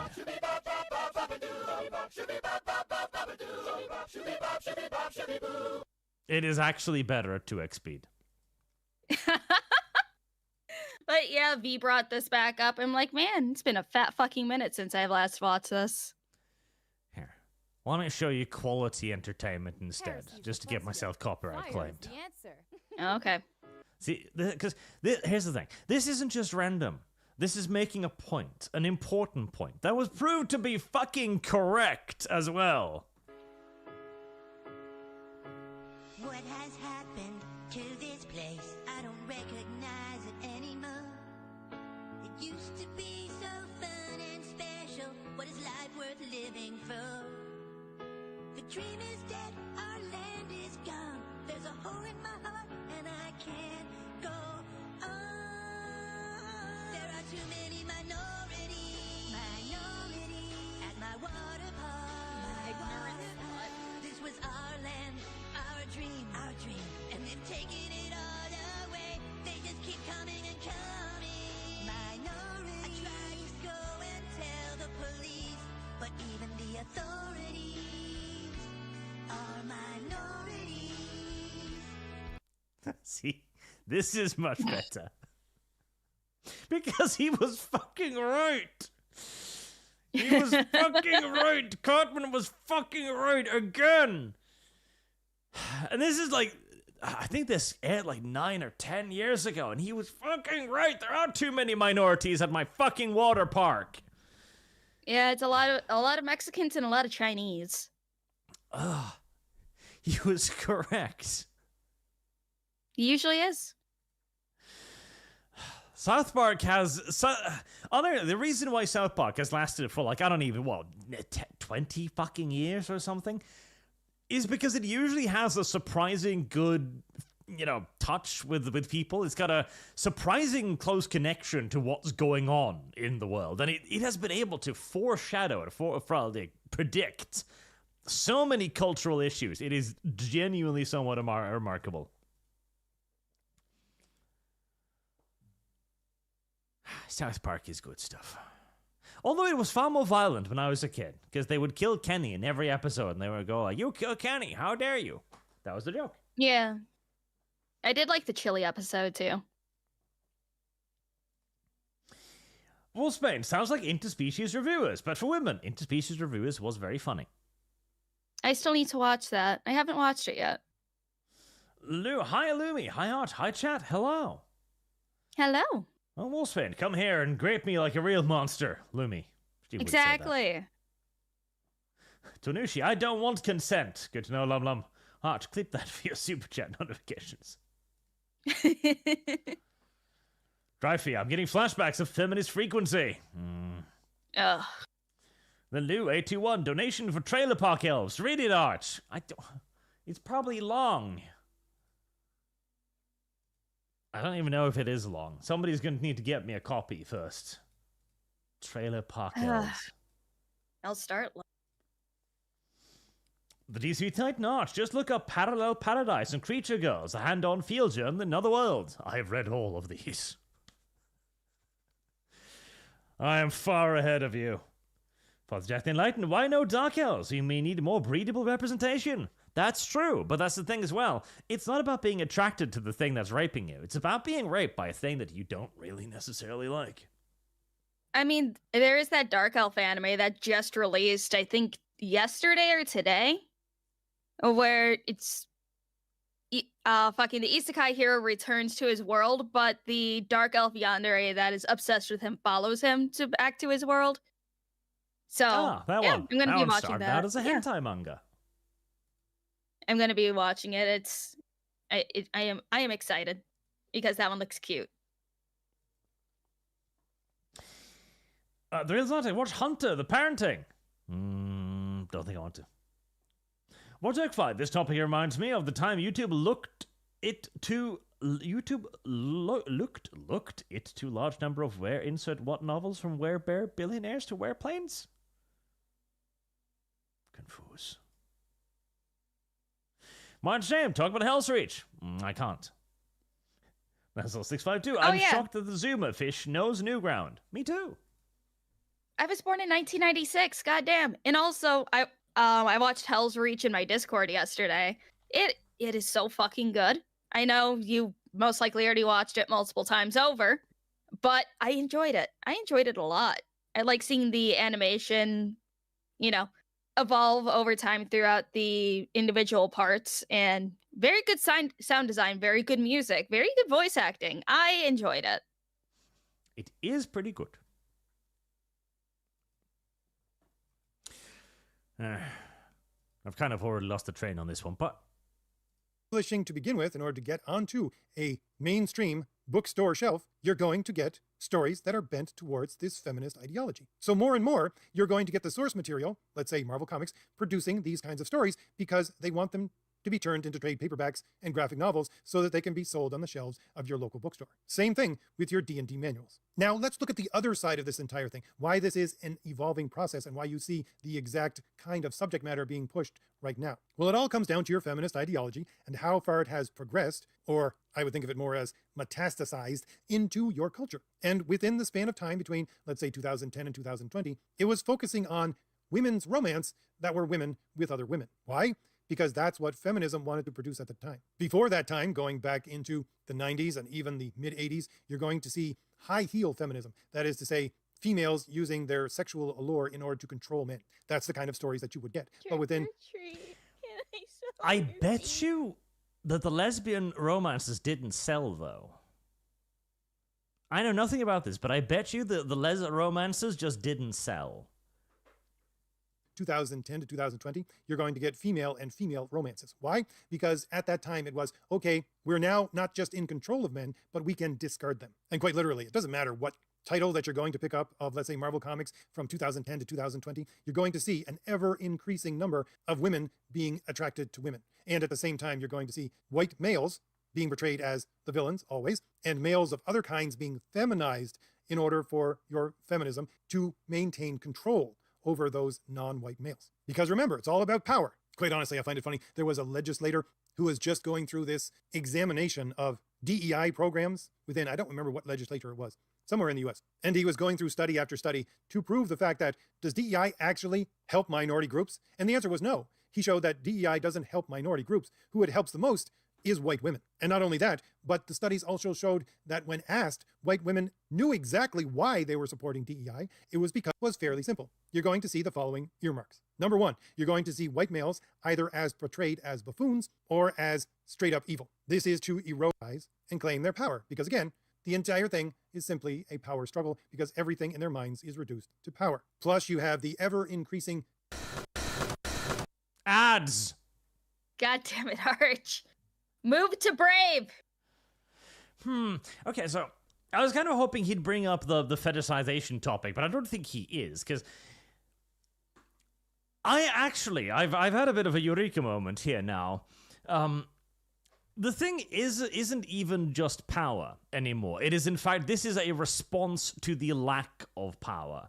The increasing extremity of female-focused fetish is because there isn't any masculinity in society anymore. There aren't any men in society anymore. That dominance culture that is so often portrayed in many of these romance novels, the strong man sweeping a woman off their feet, even in Twilight, the main love interest is either a superhuman vampire or a fucking werewolf. The reason why this is now going more and more crazy, to the point of actual literal beasts and orcs and lizardmen, etc., is because this sort of dominance is no longer in existence in a feminized society of the modern day. Thus, as people get more and more desperate and they continue to not get access to the thing that they want, which is in this case a dominant male character, they get more extreme.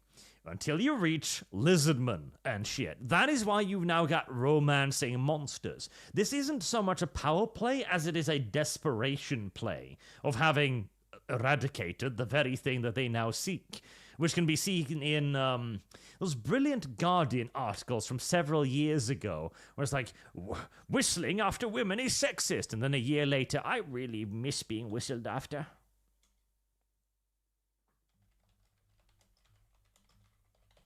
I see.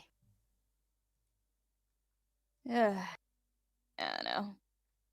It's just like everything that women enjoy, they change it so much that people just lose the plot.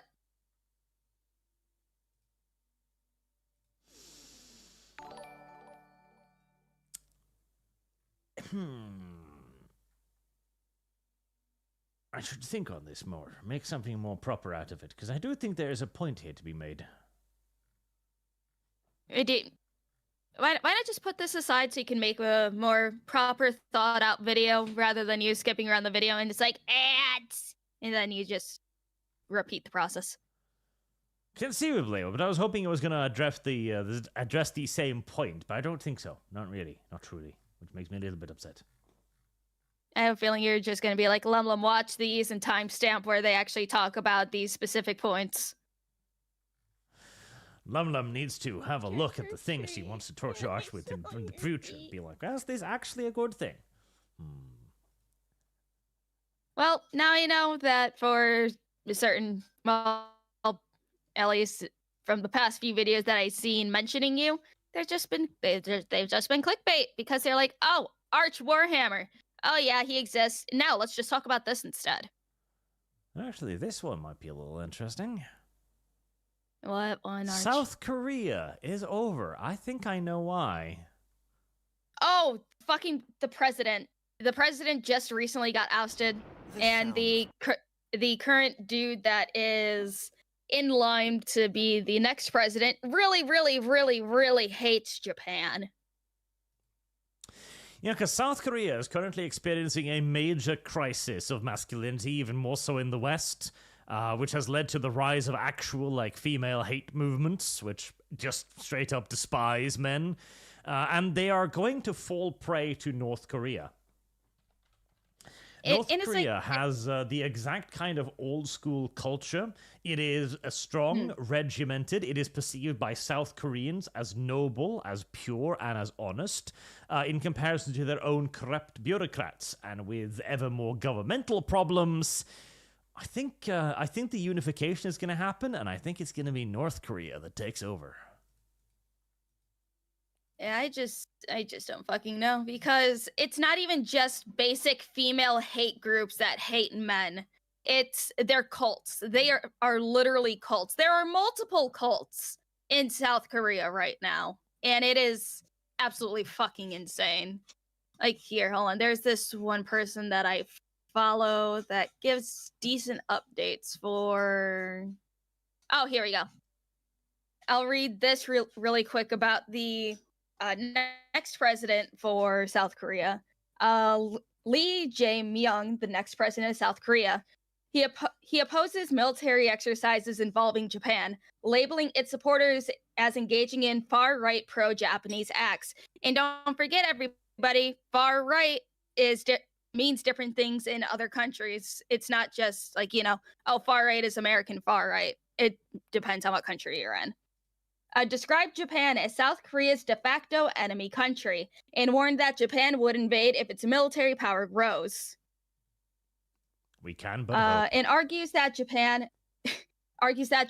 not Korea, should have been divided after World War II, calling Japan an aggressor country.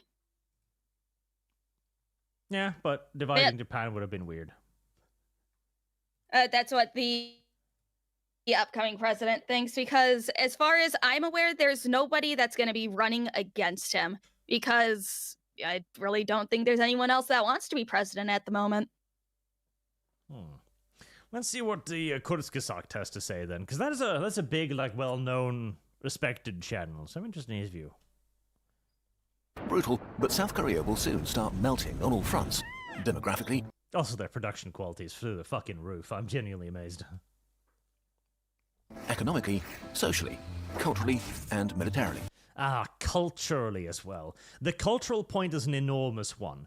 More and more, South Koreans are looking to North Korea as a bastion of Korean culture, which is mildly ridiculous because practically all of the culture in North Korea is enforced. These people don't go around wearing traditional North Korean, or Korean straight up, garb because they choose to. They do so because their great leader demands for them to do so. Where they have a certain number of...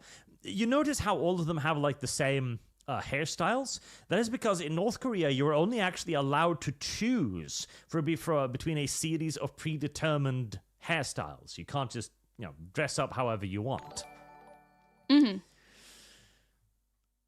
But again, culturally, absolutely. South Korea has completely abandoned its culture. And amusingly, this is in part because of its push to become an international cultural powerhouse, which it has largely succeeded in. Korean drama, movies, television, etc. have all grown massively popular, as has their games and even their animations. But in doing so, they've sacrificed so much of their own culture that the people themselves are now kind of looking at their country and viewing themselves as just having become kind of a small version of America, a colonist puppet state, and you're going to have a hard time keeping people placid with that unless you can also provide equal standards of living and existence, and Korea can't. Korea is like the Asian Mexico. It's not a prosperous country, necessarily. It's like, a part of me thinks, man, I should have Moose Man join, but he's not home because he is South Korean, so he definitely has more knowledge on this, for sure. Because for decades, the country has been experiencing a fertility crisis unprecedented in human history. Also, fertility crises. No. This is not a fertility crisis. Oh, women just aren't very fertile anymore. No. Oh, God, I hate the way that is put, though. Listen, you put enough baby batter into a woman and she will get pregnant. The problem is that the batter isn't being put inside of the woman. That isn't the fertility crisis. People aren't fucking. That's not a problem with the fertility rate. Yeah, it's like, it's not just South Korea that's having this issue. It's basically every Asian country, because the work-life balance is absolutely atrocious. Yes. And since they prioritize school over literally everything else, there's not even any chance of teen pregnancy, because they're either working towards school, ignoring everything, such as friends, family, and everything, because heck, half the time they're not even living at home when they're in middle and high school. Yeah, well, this is a reproduction crisis, not a fertility one. Yeah. And we've probably reached a point of no return. By 0.7. 0.7 children per woman. So the majority aren't having children. Yeah, there's not enough to replace the elderly that's dying, which is why they are trying to, you know, make South Korea, Japan, etc. look more pleasing to those overseas. Government mandated girlfriends.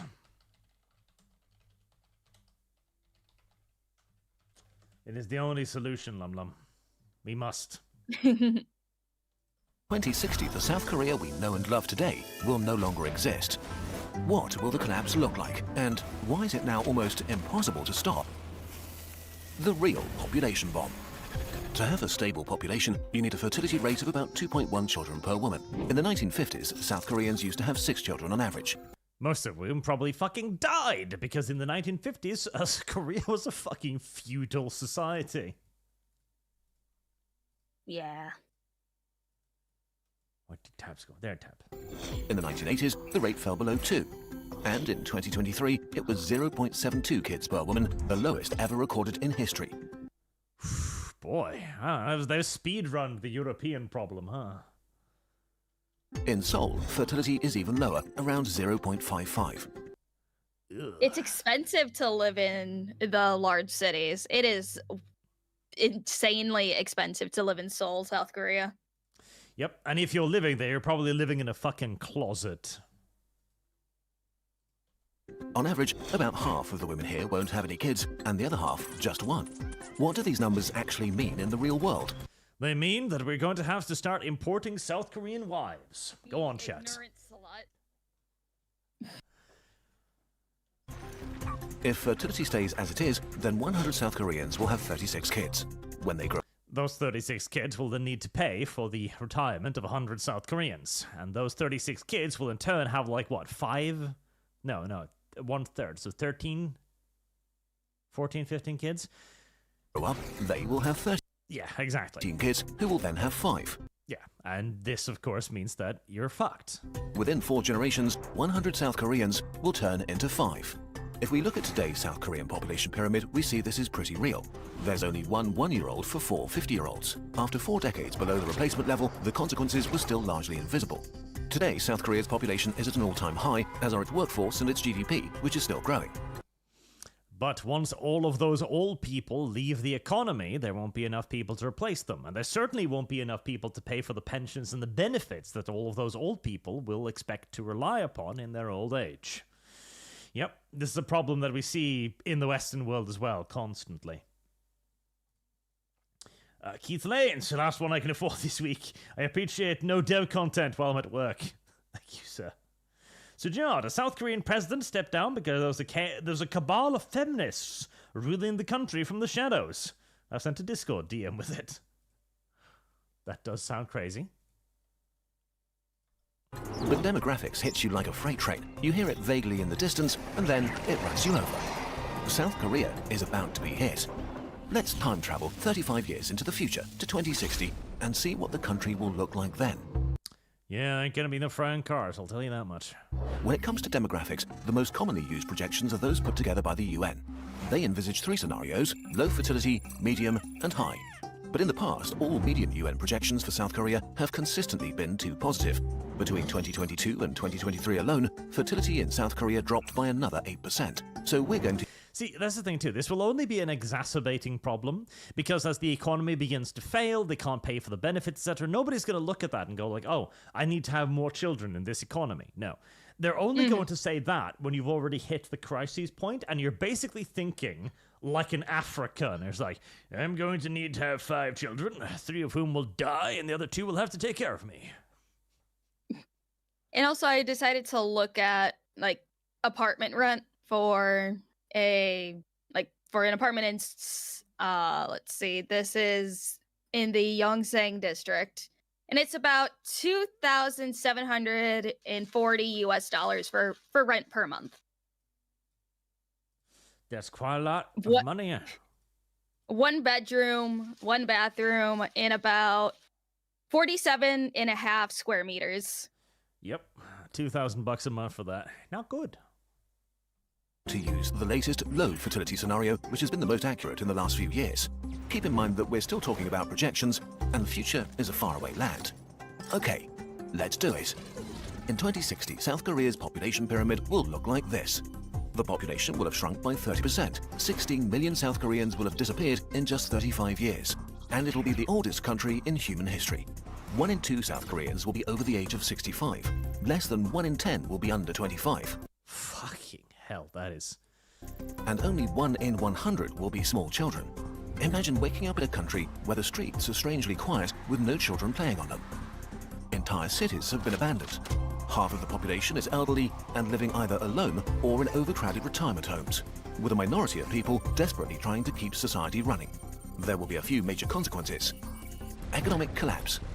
In 2023, a breathtaking 40% of South Koreans over 65 lived below the poverty line. Yep. And this is already this is already now. Like, poverty in South Korea is already enormous. But in 2060, this number may seem lovely in comparison. Today, South Korea has one of the largest pension funds in the world, worth about $730 billion US.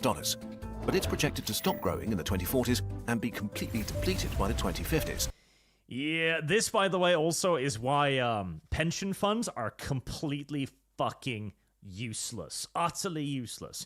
Because it's saving up money. And you will deplete that money so fucking quickly that no amount of money will ever be enough. The cost of running a modern-day welfare society is overwhelming.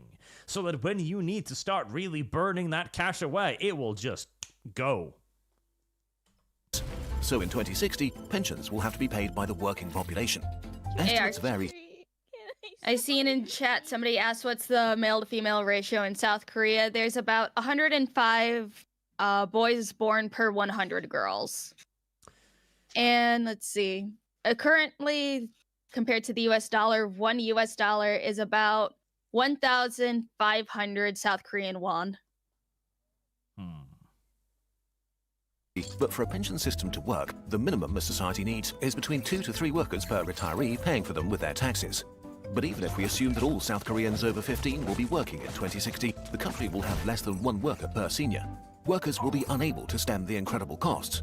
So not only will poverty among the elderly be common, but a big chunk will be forced to work. Except they may not be able to find jobs because by 2060, the South Korean economy may have collapsed.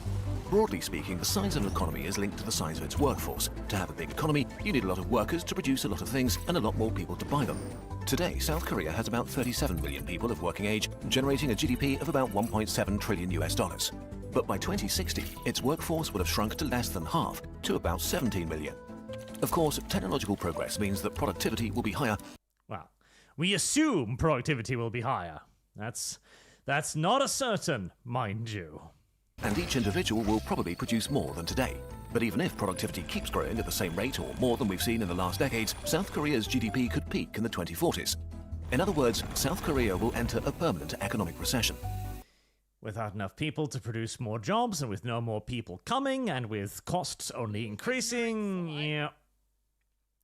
Yeah, and it's like, again, they have a lot of like very advanced things in South Korea, but it doesn't exactly help if, you know, the teens, children, and young adults in college keep killing themselves because of how strict and the super high expectations they have for their students. Because it's to the point where it's almost abusive in a way.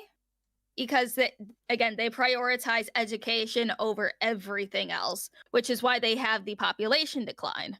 Which is why a lot of people are leaving South Korea. They don't want to be there anymore. Brain drain. There are more optimistic projections that see the recession begin as late as 2050, but they're based on the medium UN demographic scenario, and there are no signs that we're heading there. Another factor in the economy is science, technology, and innovation, areas in which big leaps are typically made by young adults and the middle-aged. young people have fresh ideas that contribute to the wealth of society. Significantly fewer people working also means way less tax for the government, which will be trapped between a rock and a hard place. On the one hand, having to provide for half the population that are seniors, on the other, seeing its income diminish. It will be forced to shut down or cut essential services like hospitals or social benefits. This also will lead to a collapse in the political society, because as these benefits are cut, people start voting them out of office, going like, "Where's my money, you fucking scoundrels?" Then you will see a period of governments lasting like a year before being, voted out by a crisis. There will be demonstrations, and society will collapse even faster because there will be no effective government. And anyone that tries to take into action the drastic measures that will be necessary will be so unpopular they won't be able to get it done. Since infrastructure only works at scale, smaller communities may be abandoned as the country contracts into its metropolitan areas. And of course, there won't be enough money to invest in the future. This is bad. But what will happen to South Korean society and culture may be worse. Societal and cultural collapse. Speculating on how societies will develop is extra hard, but there are a few pretty unavoidable trends. Today, already about 20% of Koreans live alone. Also, 20% report having no close friends or relatives. By 2060, 50% of South Koreans aged 70 will have no siblings, and 30% will have no children. Young adults between 25 and 35 will only make up 5% of the population and typically have no siblings at all. This leaves the elderly with almost no close family, and young adults with little family and few potential friends, especially outside of big cities. A loneliness epidemic of epic proportions is all but guaranteed. Which will then also be further exacerbating the problem, because people will find alternative solutions to provide companionship, which will probably either be through, best case scenario, prostitutes, literally, or worst case scenario, computer. People will retreat into their screens and never re-emerge. On top of that, South Korean culture will probably experience a huge decline. In 2000, there were 17.5 million South Koreans between 25 and 45, and they made up 37% of the population. This was the generation that brought us K-pop, K-drama, K-food, and many other trends that spread around the world. And also, this wasn't just a generation. This was a massive investment by the government into these things as well. So there was a lot of money spent on this. In 2060, there will be just... Pause. Okay. So there's a reason why that they basically have, schools specifically for this. This is why the plastic surgery business is very, very, very, very successful and lucrative. Is because they want all of their idols, all of their actors to have a certain appearance, an appearance of perfection, if one would say.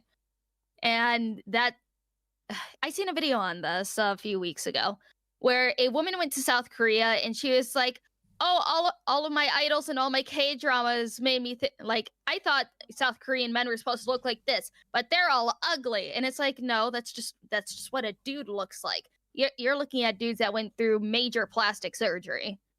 Please stop.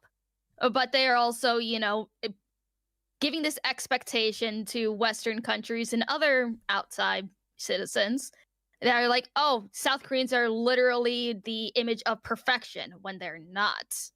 And again, even the idol industry, the actor industry, or granted, this is for everybody. You do one mistake, you get one DUI, you do one minor thing, your entire career can be over. Because just one slight, no one will want you anymore in work. It's an entire toxic system, honestly. It's kind of like social scores in China, but not to that extreme yet. 5.6 million people in that age group, and they'll only be 16% of the population. Many cultural traditions are already struggling because the older generations are having trouble finding young people to pass them on to. As young people disappear, many traditions will die out. Without young people, the soul of South Korean culture will shrink and wither away. And on a personal level, what kind of experience will it be growing up in 2060? What will youth culture be like in a country of seniors, where many universities, schools, and kindergartens are abandoned as there are no longer children to fill them with? That cat is fucking the shit out of that toy. I don't like that. He's not. It's definitely is. Oh my god. Life. What kind of job prospects will they face, and what will politics look like? If young people don't want to remain alone, they'll concentrate in Seoul or a few other big cities, or worse for South Korea, emigrate to other countries. Rural areas will decline, and most smaller cities will turn into ghost towns. We're already seeing this in Japan, which has almost 10 million abandoned houses in rural areas. Large parts of South Korea will... That's a large dick. Look at it. That why is... Oh my god. No, seriously. That what? Look at it. That is definitely... Lewd. ...simply vanish and be reclaimed by nature. No, it's an overgrown dick. Oh my Last god. but not least, South and North Korea are technically at war, and they could very well still be in 2060.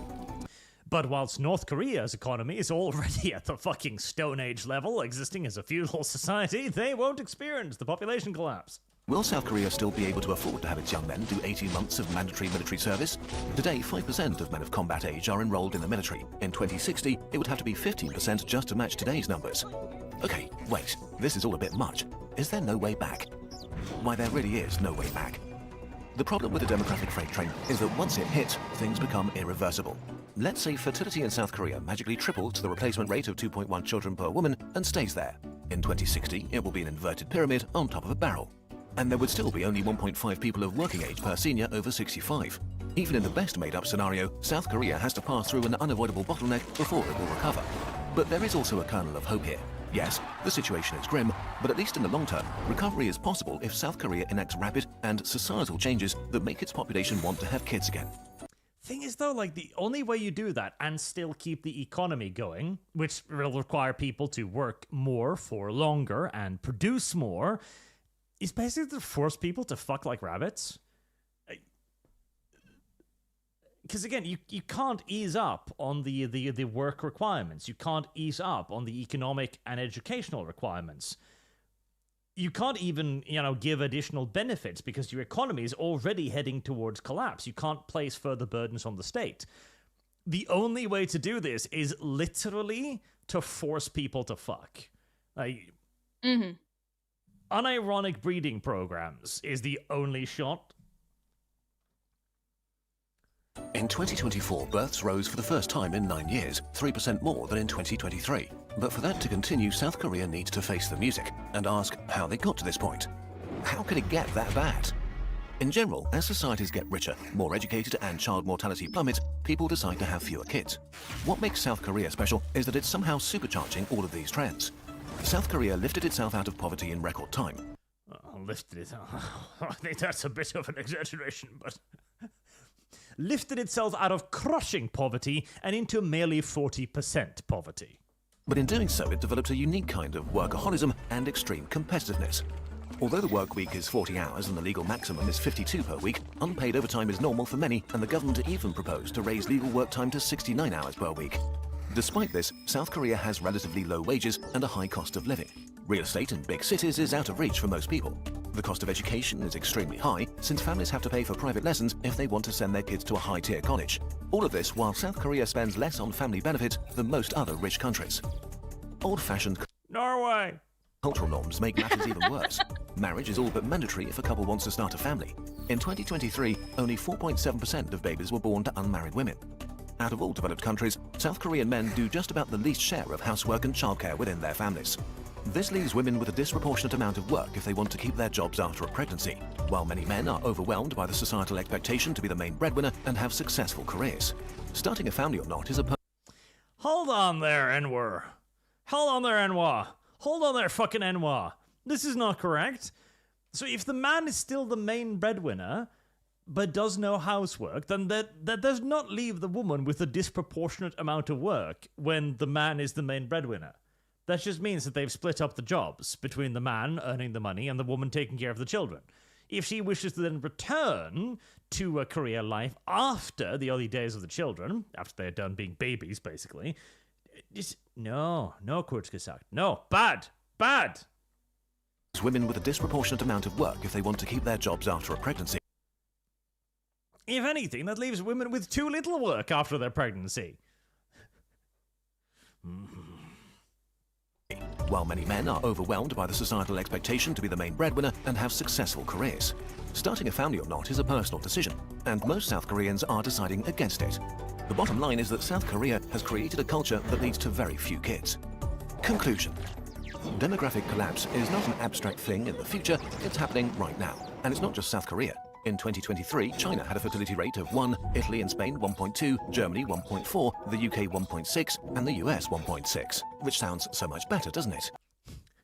I love how they use white people in the United Kingdom and United States too. I guarantee you that 1.6 ain't produced by British families. Well, after 4 generations, a fertility rate of 1.6 means 60% fewer new people. A fertility rate of 1.2 means 87% fewer people. And fertility rates are still falling with no sign of stabilization or recovery. The weirdest thing about all of this is that almost nobody involved in the public discourse has truly grasped the gravity of the situation. No, we've grasped it. We've been called Nazis for a while now.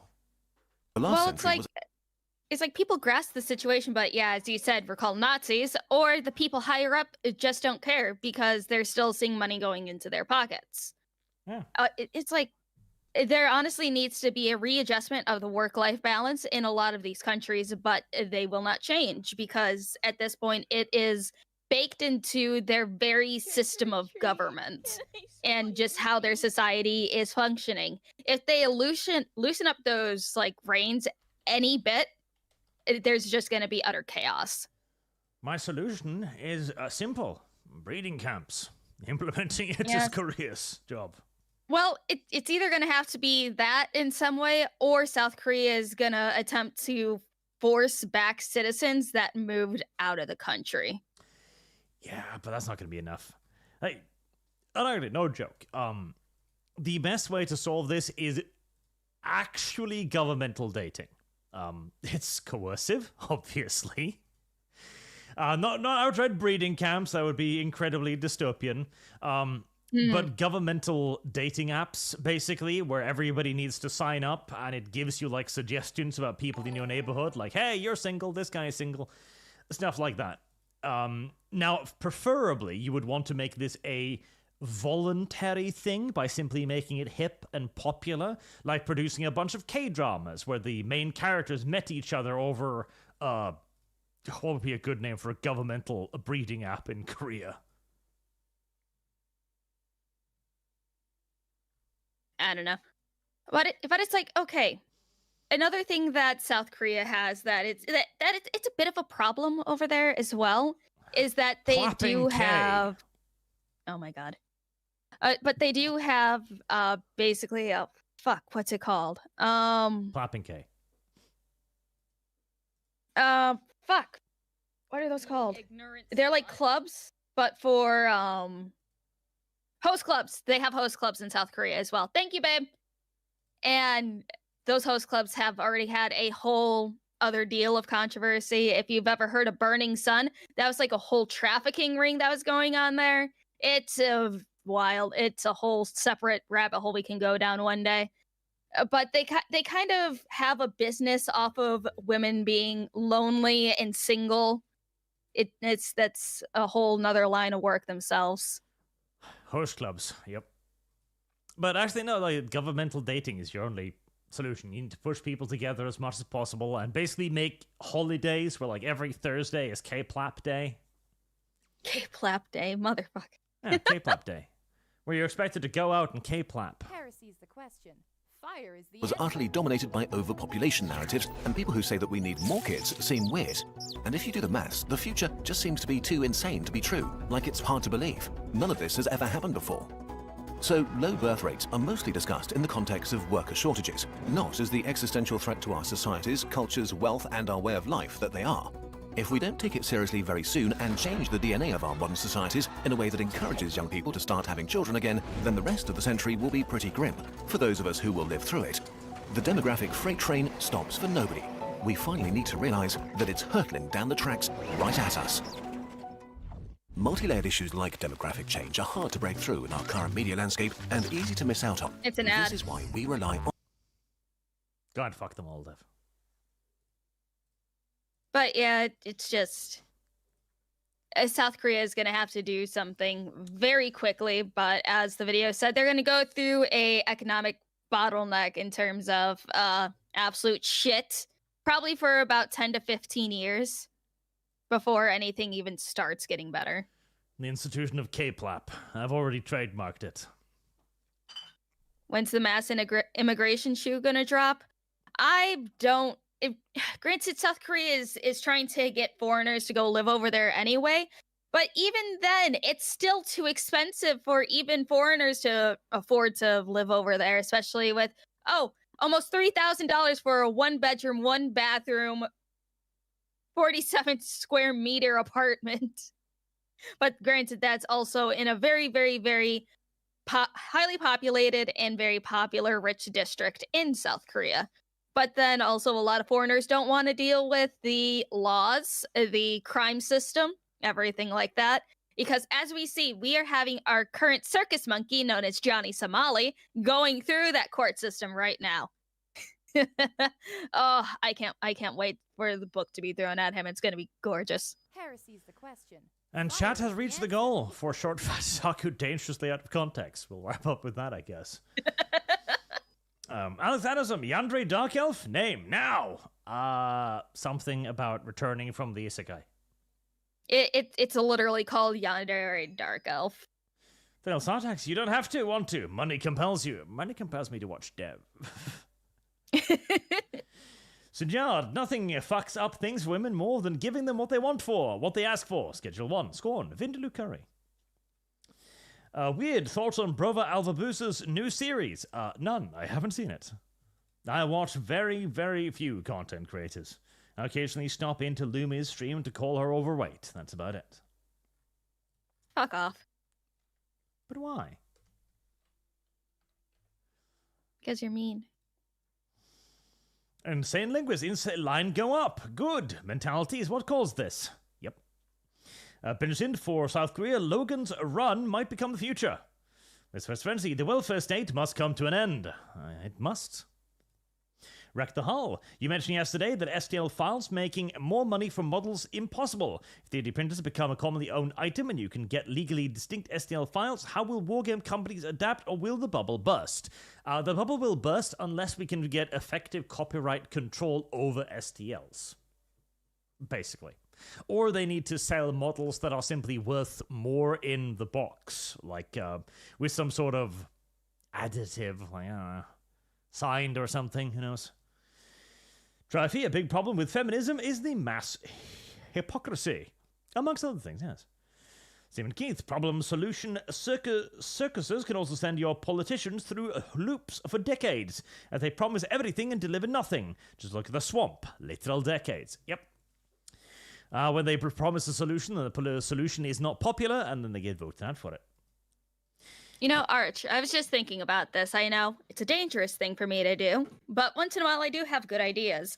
It seems like with the STL file thing, you might need to partner with like paint companies, because you can charge a little bit more to where they buy the STL file, but they also buy the paints with it.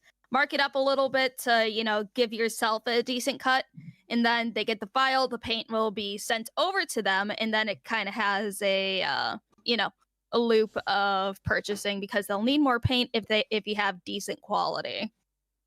And we'll work it into the plastic so that if it doesn't use official paint, it explodes. Maybe not explode, but, you know, not last as long. But I don't know. It's something that I was thinking about, because I'm like, you know, no one wants to pay for plastic crack. They want to paint their own. But, you know, for example, you still need to make money. So, I don't know. It's an idea Lum had. Is it possibly a stupid one? Yes, but it's an idea. As the next one, yeah, this South Korean stuff is not looking Gourmand. We sexy space aliens to come, invade, and help us, because there is obvious evidence here at the Frankfurt School's end goal. Humans gone. This is true. And Mike Merchant gives the $10 required to wrap up with the dev video. Insane linguist. You then have WEF who are open about their desires to decrease the world population. Bill Gates being the most vocal proponent of this. Oh yeah, we all know why it's happening and who wants it. And Squizzer says revolutionary idea: fat tax cut per child. I have lost.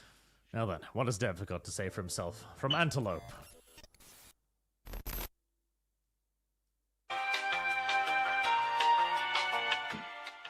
Loud.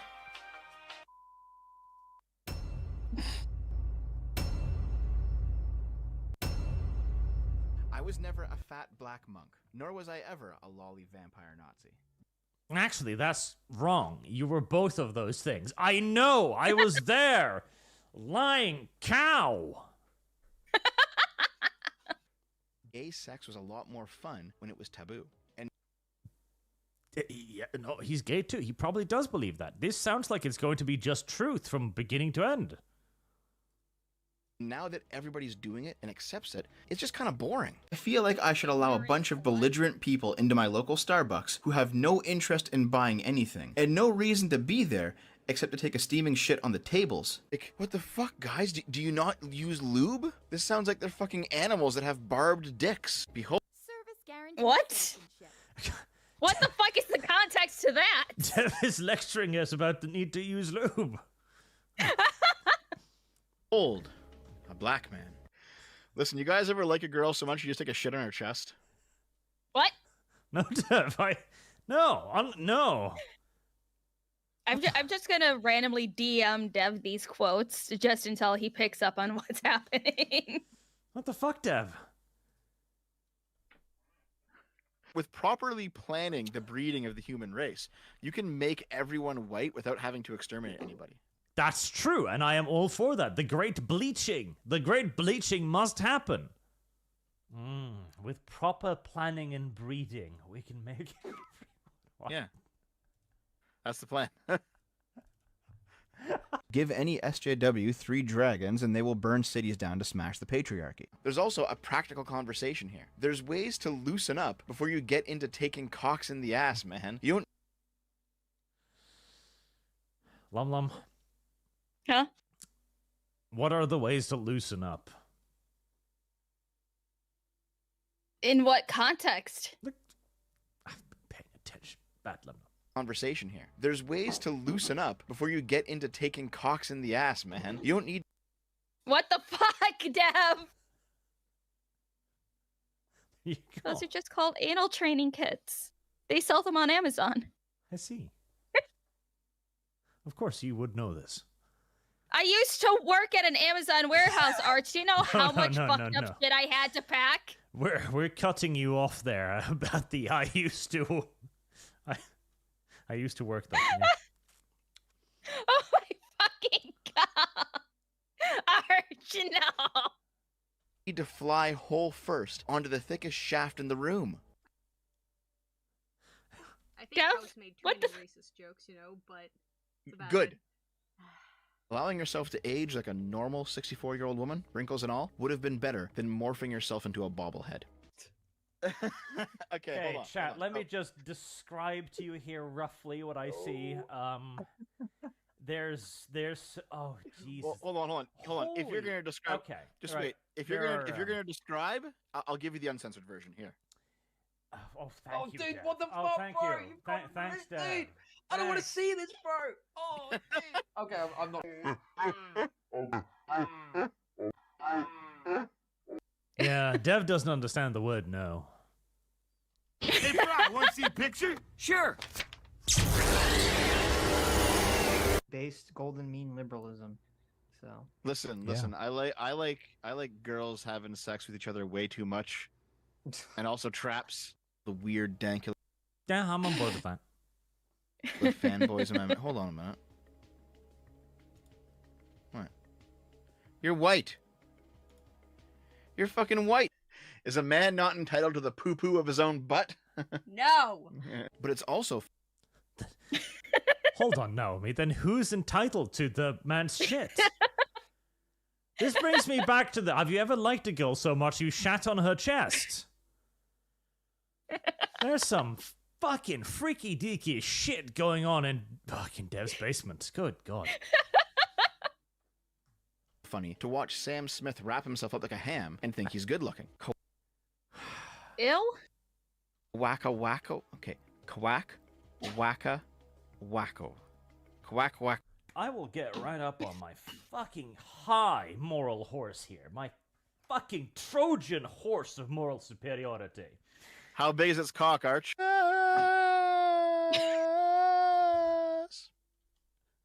Why is Dev not dead? This is the question I need answered. Sitch, go watch my video, and then you can demand things of me.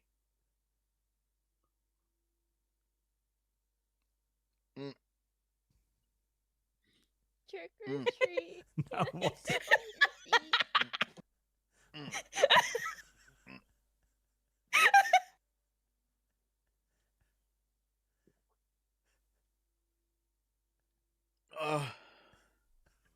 What? What the? What the? Oh.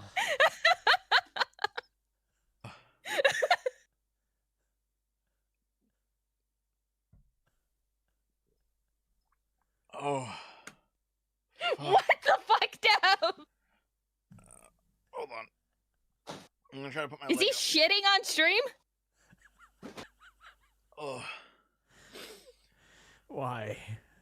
What the fuck?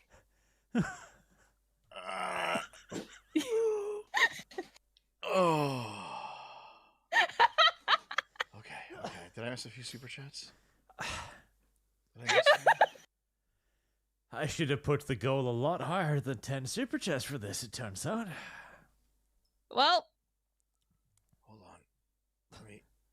Let me go to the super chat. I will 100% use any star power, any sort of social hold that I have over any of you in order to get nudes out of you and exploit you in any possible way that I can. Okay. I am with Dev on this one too. Chat, send nudes so I may blackmail you for super chats. I will do so. I am directly saying it. If we ever meet up, I will have sex with you. All right. I won't go Yep. that far. that just sounds like a threat at that point. Yeah, See? I charge 10 grand for a handshake. I'm not going that far. So is it like $1 million for just straight up? Probably. Yes, probably. Probably about $1 million. Heresy's the question. Okay, I don't know if Antelope is in the chat, but I will definitely tell them on Discord. I love their editing. It's great. All right. If you ever DM me, I will get nudes out of you. That's just how it is. Okay. That is a precondition for dealing with me. Remember that one time when I touched my dick after touching a hot pepper? Oh my god, it was bad. Oh. But why would you do that, Dev? Why? Do that. Hi, Why would Uncle you- Touchy. Why are we being punished like this? Because people gave Arch money and it met the goal, so now you guys get to watch it. Yep. This was your guys is doing. Holy shit. I'd be actually rolling on the floor laughing. I just like jumped in the shower and like blasted the cold water directly onto my crotch. It was like so cold. Yep. And my dick was like on fire and I was just standing there like, ah. Look at this picture, dude. But why would you do that, though? Why would you? Hold on, is this why you don't eat spicy things? Because you're afraid you'll forget to wash your hands after touching said spicy thing? Then you're like, ouchie. It hurts. Yes, my natural course of action. Eat food, touch penis.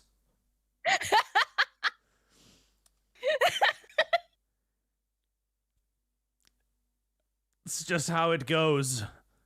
Hamburger, penis. Pizza, penis.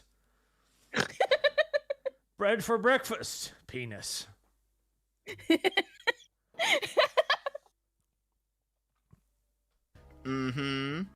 By Brandon Hasbrook. Look at this pale ass Sean King motherfucker. What are you, like 1/8 black? I swear to God, my skin is darker than yours because I'm half Italian. Even though they wouldn't like me, I still must say the truth. Fuck, my foot's really bleeding. What the? I like reached down and there's like just blood all over my foot now. God damn it. I highly doubt Britney Spears would do it again 20 years later, though, considering that Madonna showed up to the Grammys looking like the fucking Overmind. Oh. One day at a fan meetup, we'll all like meet up at a convention or something, and I'll be like, all my fans, come together. And we'll all come together, and I'll say, come with me. And then we'll go off up to the hotel. And then basically you'll just wait in line where I bring you into the room and fuck you one by one. I'm not gonna just like pull someone into a random DM. All of you are gonna get it. What the fuck? What the fuck indeed? Guys, do you not use lube? This sounds like they're fucking animals that have barbed dicks. Here's the interesting thing. Should it be illegal to masturbate in a public bathroom? It's like, dude. I don't know. Should it be? I lean towards yes, depending on decorum. Like, if you've got enough decorum to just jerk off directly into the bowl, then I guess I won't be too bothered. But if you're the kind of person who just, like, jerks yourself off and the shoom is flying everywhere on the walls, on the seat, on the floor, then yeah, it should be illegal. Are you really just out here weaponizing the language of trauma because you're too lazy to pick up after yourself or contribute to the household? I don't know if you'd accuse me of transphobia, knowing my porn history. Put them on hormones. Make do. What the fuck? From Link transitioning, to Link bottoming for Hyrule soldiers, to Link and Zelda both fucking Ganon, to Link getting kidnapped and gang raped by the Yiga. So, speech is illegal in Canada. What else is new? Water wet? That's not what it was, Arch! Anyway, thanks for all the support today, fellas. Oh, ow. Everything's cracking. Oh, ow. Or you head upwards, up the hill, and the hill. Trick or treat. Yeah, only Dev says this much shit out of context. Only Dev does this. Oh, so you got money, Arch. You go prioritize. The real Zontax, fine, you e-whore. Here's the money. Now go watch Hunter, the Parenting, Chapter 1. Very well. After I'm done watching Dev be a spurg. The hill is tall and the hill is broad. Listen, I promise you, I could sit here and coom for like 3 years straight, do nothing else, just jack off from sun up to sundown, and I'm never going to want to see a horse dick. I promise you. What the fuck? Arch, you're in that clip. The fuck is that context? He's talking about Vorsha's fetish, which is watching horses fuck lollies. I see.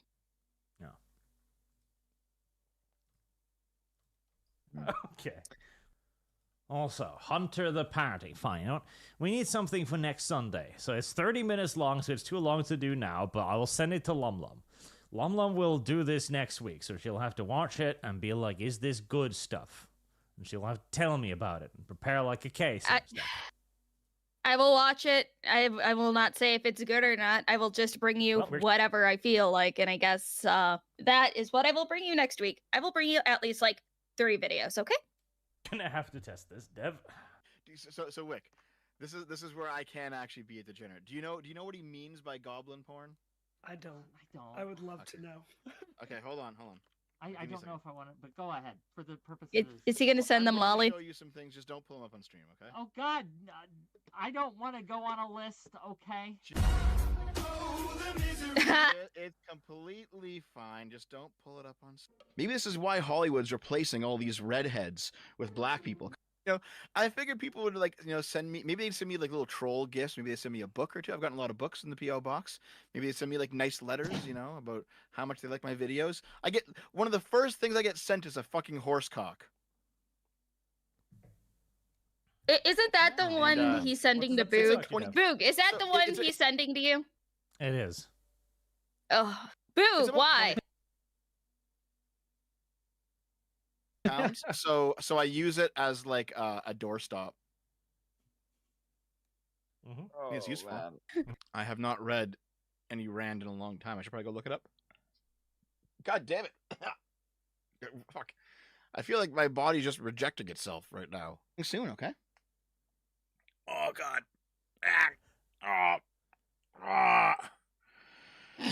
Oh fuck. Here's what happens. This chick like goes out onto the street. She finds like a construction zone, all right? And there's a dude who's like jackhammering away at the cement. And she just like walks in, just lies down, pussy up. He just says, just go ahead. Just jackhammer it, dude. Like doctors. What the fuck? Lum, your women's fetishes are fucking weird. Oh, huh? And a woman's organ donation pledge that transform. Wait, they're women's hands? Oh my God. That's okay. He's gonna like look down and be like, what the fuck? My hands are all different. Wait, now you can masturbate and it won't be gay. Yeah, thank you very much, man. You made the audio worse, so you can say fuck off. Okay, listen. When I turn it up from this point, yeah, that's find the point C. Hold on. So Okay, hold on. Okay. God damn it. Okay. New windows. Just give me what I want. Okay. Skip ahead. Just give me what I want. Also, I just noticed, but Dev's hand on his hip is like the wrong way or like broken or something. I don't know. I don't like that. No, it's not broken. He's just having the back of his wrist digging for it. resting on his hip. Here, hold on. What I could do. That's dumb, Lum, and painful. No, not really. It's just what girls do a lot. Okay, fair enough. Painful for me. Is read the very part on copy pass. This is what it was at before, right? This is where it was when I started the stream.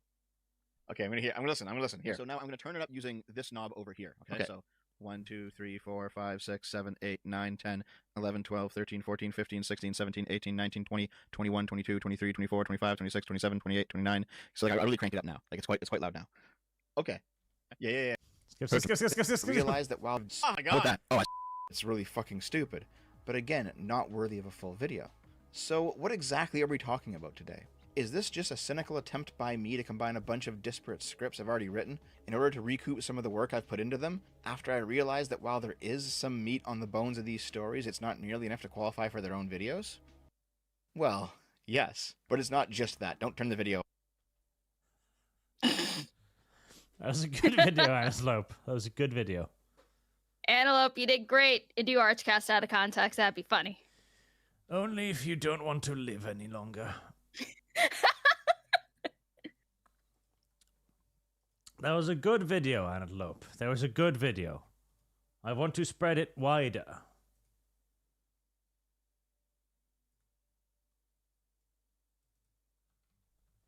We should put it in chat. Well, then put it in chat. Share it on Twitter. We should put it there. It's very important you go watch it. LCPL, yawn. Anime guy, I felt like we should blame the government, EU, UN, NATO, feminism, sexual evolution, and the alphabet superboys messing up everything back in the 70s. Correct, we should blame them. Hexy, 1,200 viewers on Sunday. Not bad, Arch. Rake the leaf. The leaf. Discordia, hello! Welcome. Thank you for the raid. Disco? Yeah. Disco just raided. Thank you, Disco. Good Disco. Sky for the Strange, we need AI children. We do.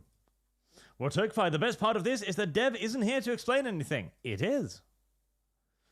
Stephen Knizek, I say Arch should steal Lilith from Dev after hearing that Dev clip. I could.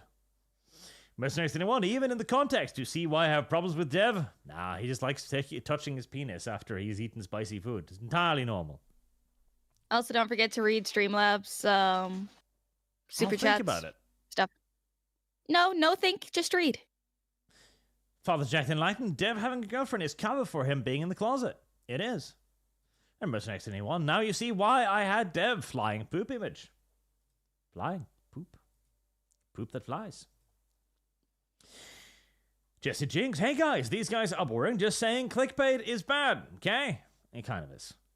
And I've been interested in that feminism destroyed sci-fi video with botched commentary. Lum beat him into it. But there wasn't anything in there. That was the problem. There wasn't anything in there. Arch, I will watch it and I will timestamp the important bits that you really, really want. It was misreading. Again, I will listen to it. I will timestamp things for you, okay? You're very eager to listen to the monster porn. Oh my fucking god, Arch. Very fucking suspiciously eager. Acting like I don't read it in my spare time already. Jesus Christ. Barmont Stargard just checked. Apparently Trailer Park Elves is approximately 345 pages long. God. Wow, that's baby shit. That's not a lot. And for more wholesome fictional outing, I offer my Substack at Thing. There. Thing. No, thank you. I have subscribed to many enough things boinking me. Still, look. Thing. It can be done that nobody will do it until the freight train does it to them. Eliminate all welfare programs and force families to rely on each other again. And hope that it becomes before the UN does a big swap of your population for infinite Habibis. Kplap. Kplap is the solution. We must introduce Kplap to the general populace. Forcible conscription into Kplap. With obviously earning tiers. Obviously. So, you know, highest earning tier, Kplap marks you with stuff like this. However, if your earnings aren't up to snuff, you know, Kplap gives you this. And you just have to deal with it. What the fuck? This is how we fix the Korean population crisis. The only Kplap, like, most, a decent average salary, you're earning good money, you get average Kplap, you know? Perfectly fine, perfectly satisfactory waifu there. But the moment you drop an earnings bracket, it's back to Landwell Kplap. It's back to that. They will come to your home, they will take away your regular Korean girlfriend, and they will replace her with a fat version of her. Like, that is what they will do, and there's nothing you can do to stop the government. They will come into your house and they will seize your regular Korean waifu, or they will just make her larger. That's another potential. They'll inflate her depending upon your income.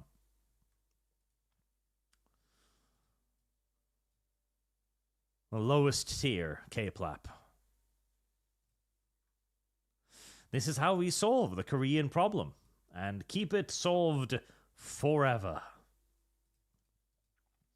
And now, until next Sunday, I am free and will suffer no longer. No, he'll suffer via DMs through me though. It just won't be public suffering. Remember, all of this was Lum Lum's fault. Ugh, stop whining. I think it was a fun week. Good night, chat. Thank you for watching. Night, guys. Thank you for your donations, and I will see you all again soon.